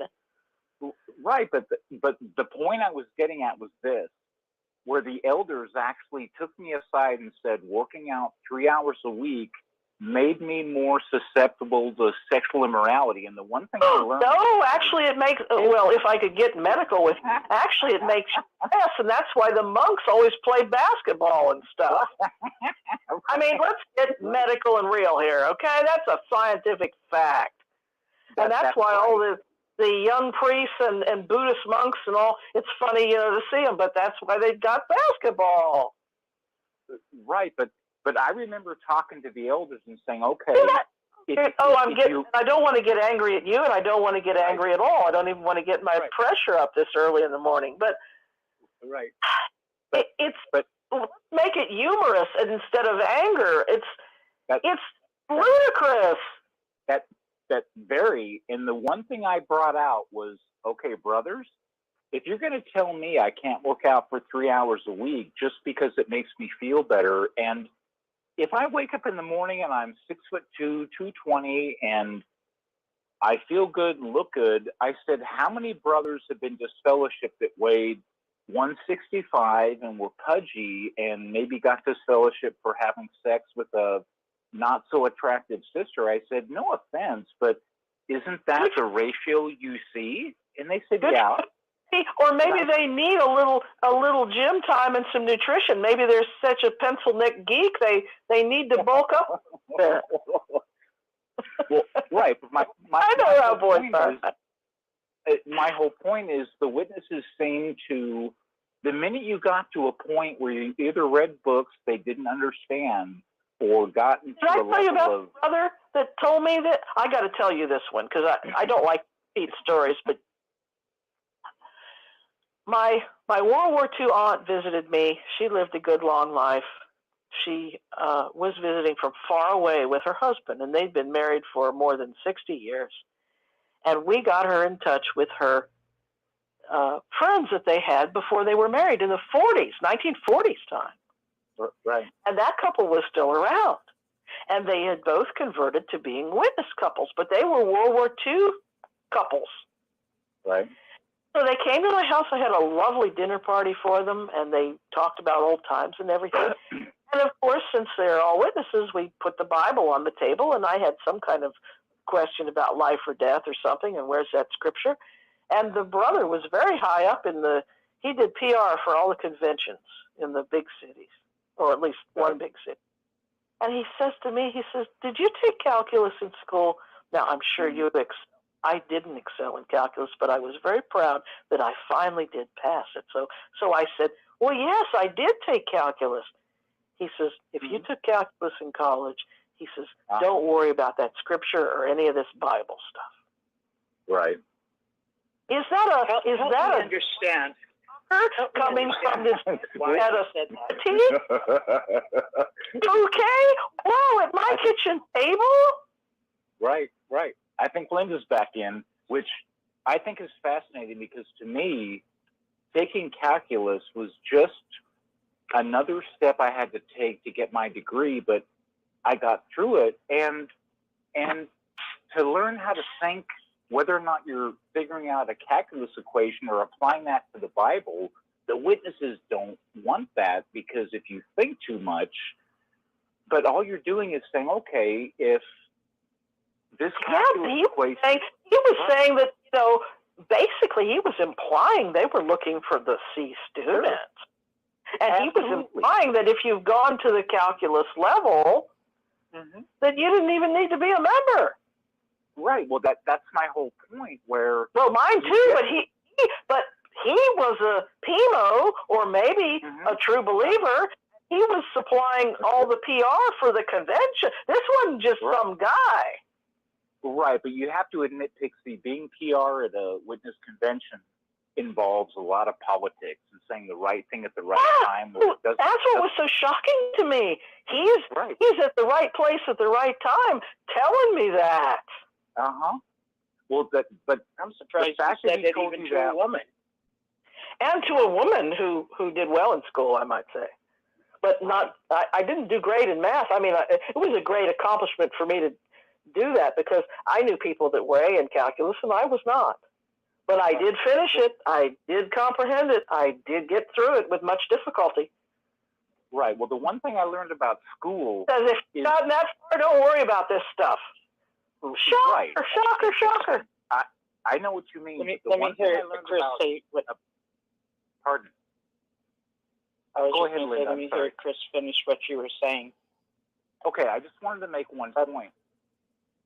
When you go to school and you're presented with your curriculum and what you're going to have to do, you're kind of like intimidated. But to me, getting an education or a degree isn't an example of education. It just shows that if you're given the ability or the resource to get through something, you'll do it.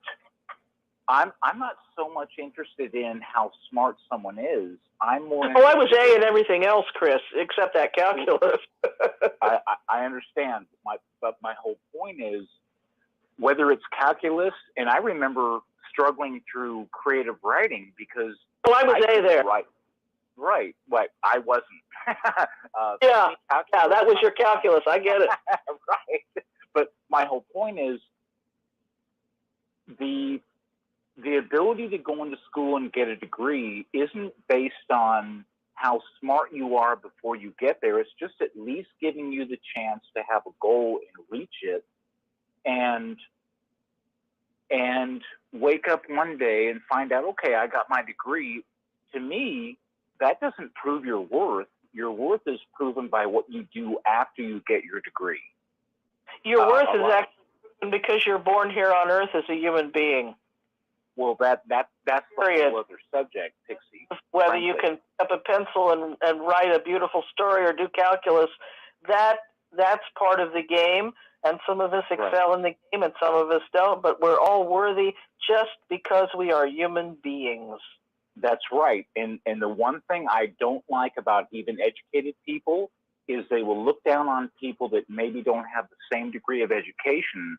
But to me, I look back at phone calls I get. Most of my friends that call me, 2 of them left school in 8th grade, and they're still the smartest people I've ever known because they know how to. Patents, and he had high school. These days, he would have needed a master's to be where he was by the age of 9. He could blacksmith by the time he was 9.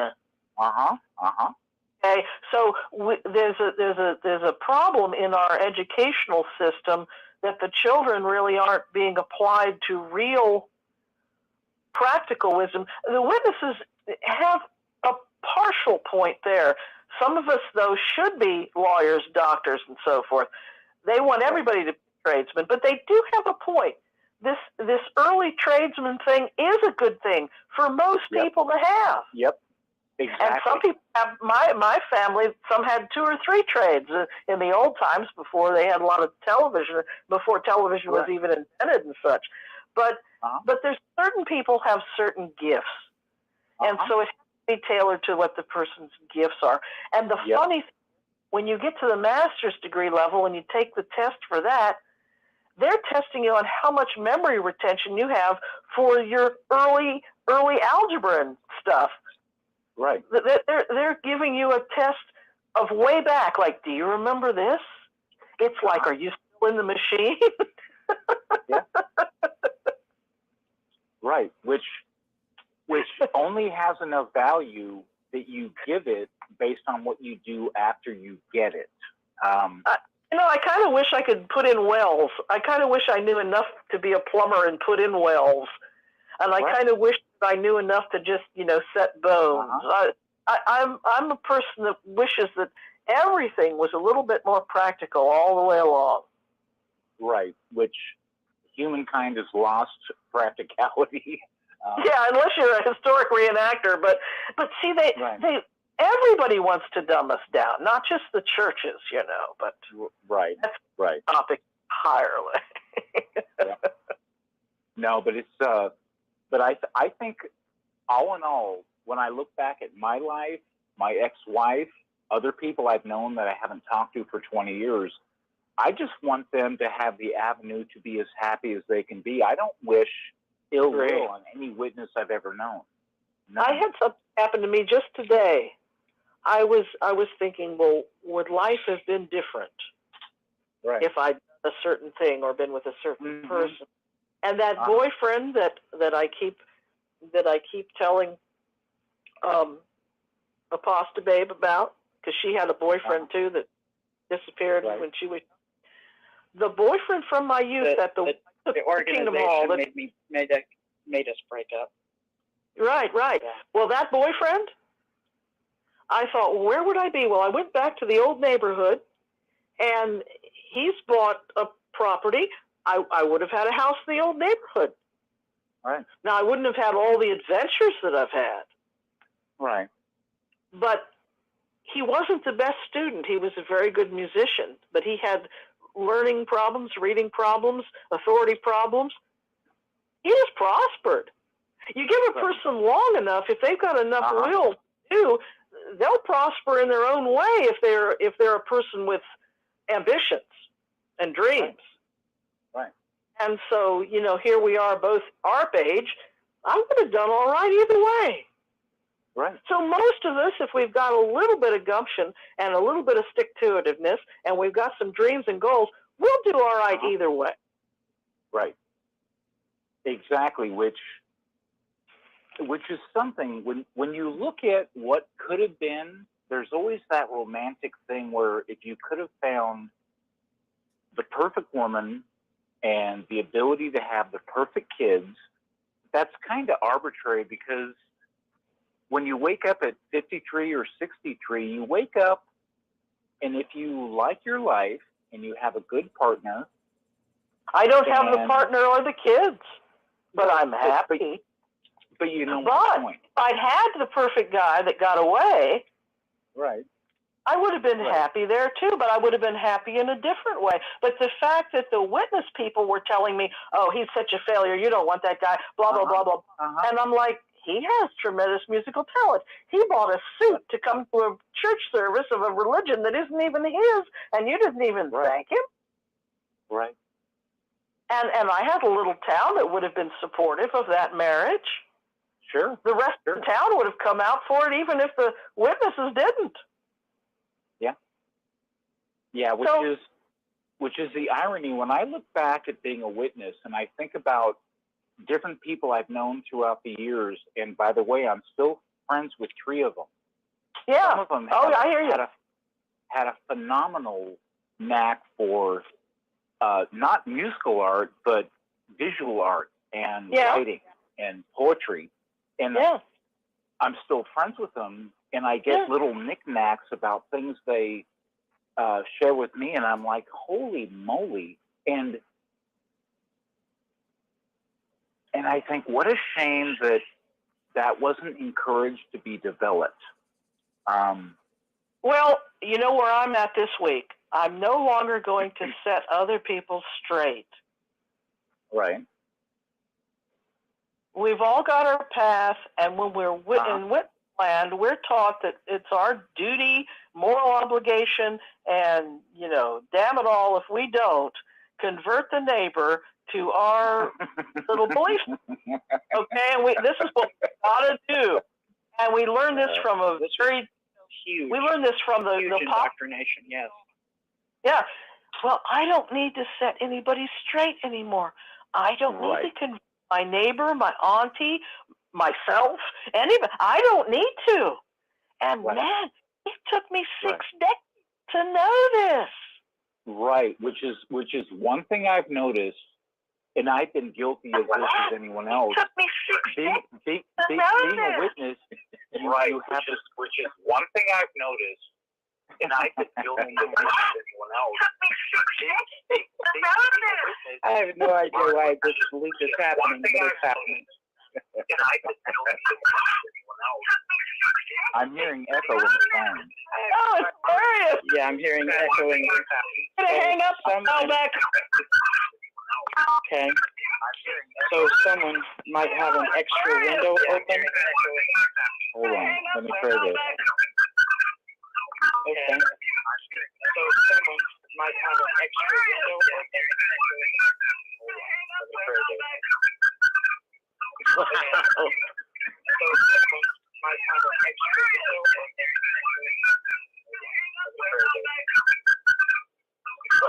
Wow. I'm hearing her say it like many, many times. This is echo, echo, echo, echo, echo. Yep, yep. Many, many times. Echo, echo, echo, echo.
Hello?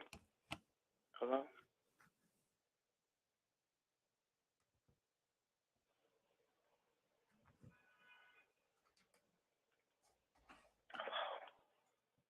Hi, Italy. Hi. Hi. Oh, hi, Linda. Somebody just rescued us from a wicked echo chamber. I heard myself get muted on purpose. I got muted, so I'm thinking, okay, Rick's at the helm doing something. Whatever he did, it kind of sounds like it's working. I just came on the show. Let me just say this. I'm glad you're here. I was listening to Chris and Pixie go on, and you know what it comes down to for me is it's not what you do that makes you who you are, but rather it's who you are that promotes what you do. I think in the Watchtower, if they can get everybody to do a certain thing, then it makes them it declares them having a certain identity, right? But if we really are about paying attention to who we are, and then we end up choosing careers or doing things based on who we are,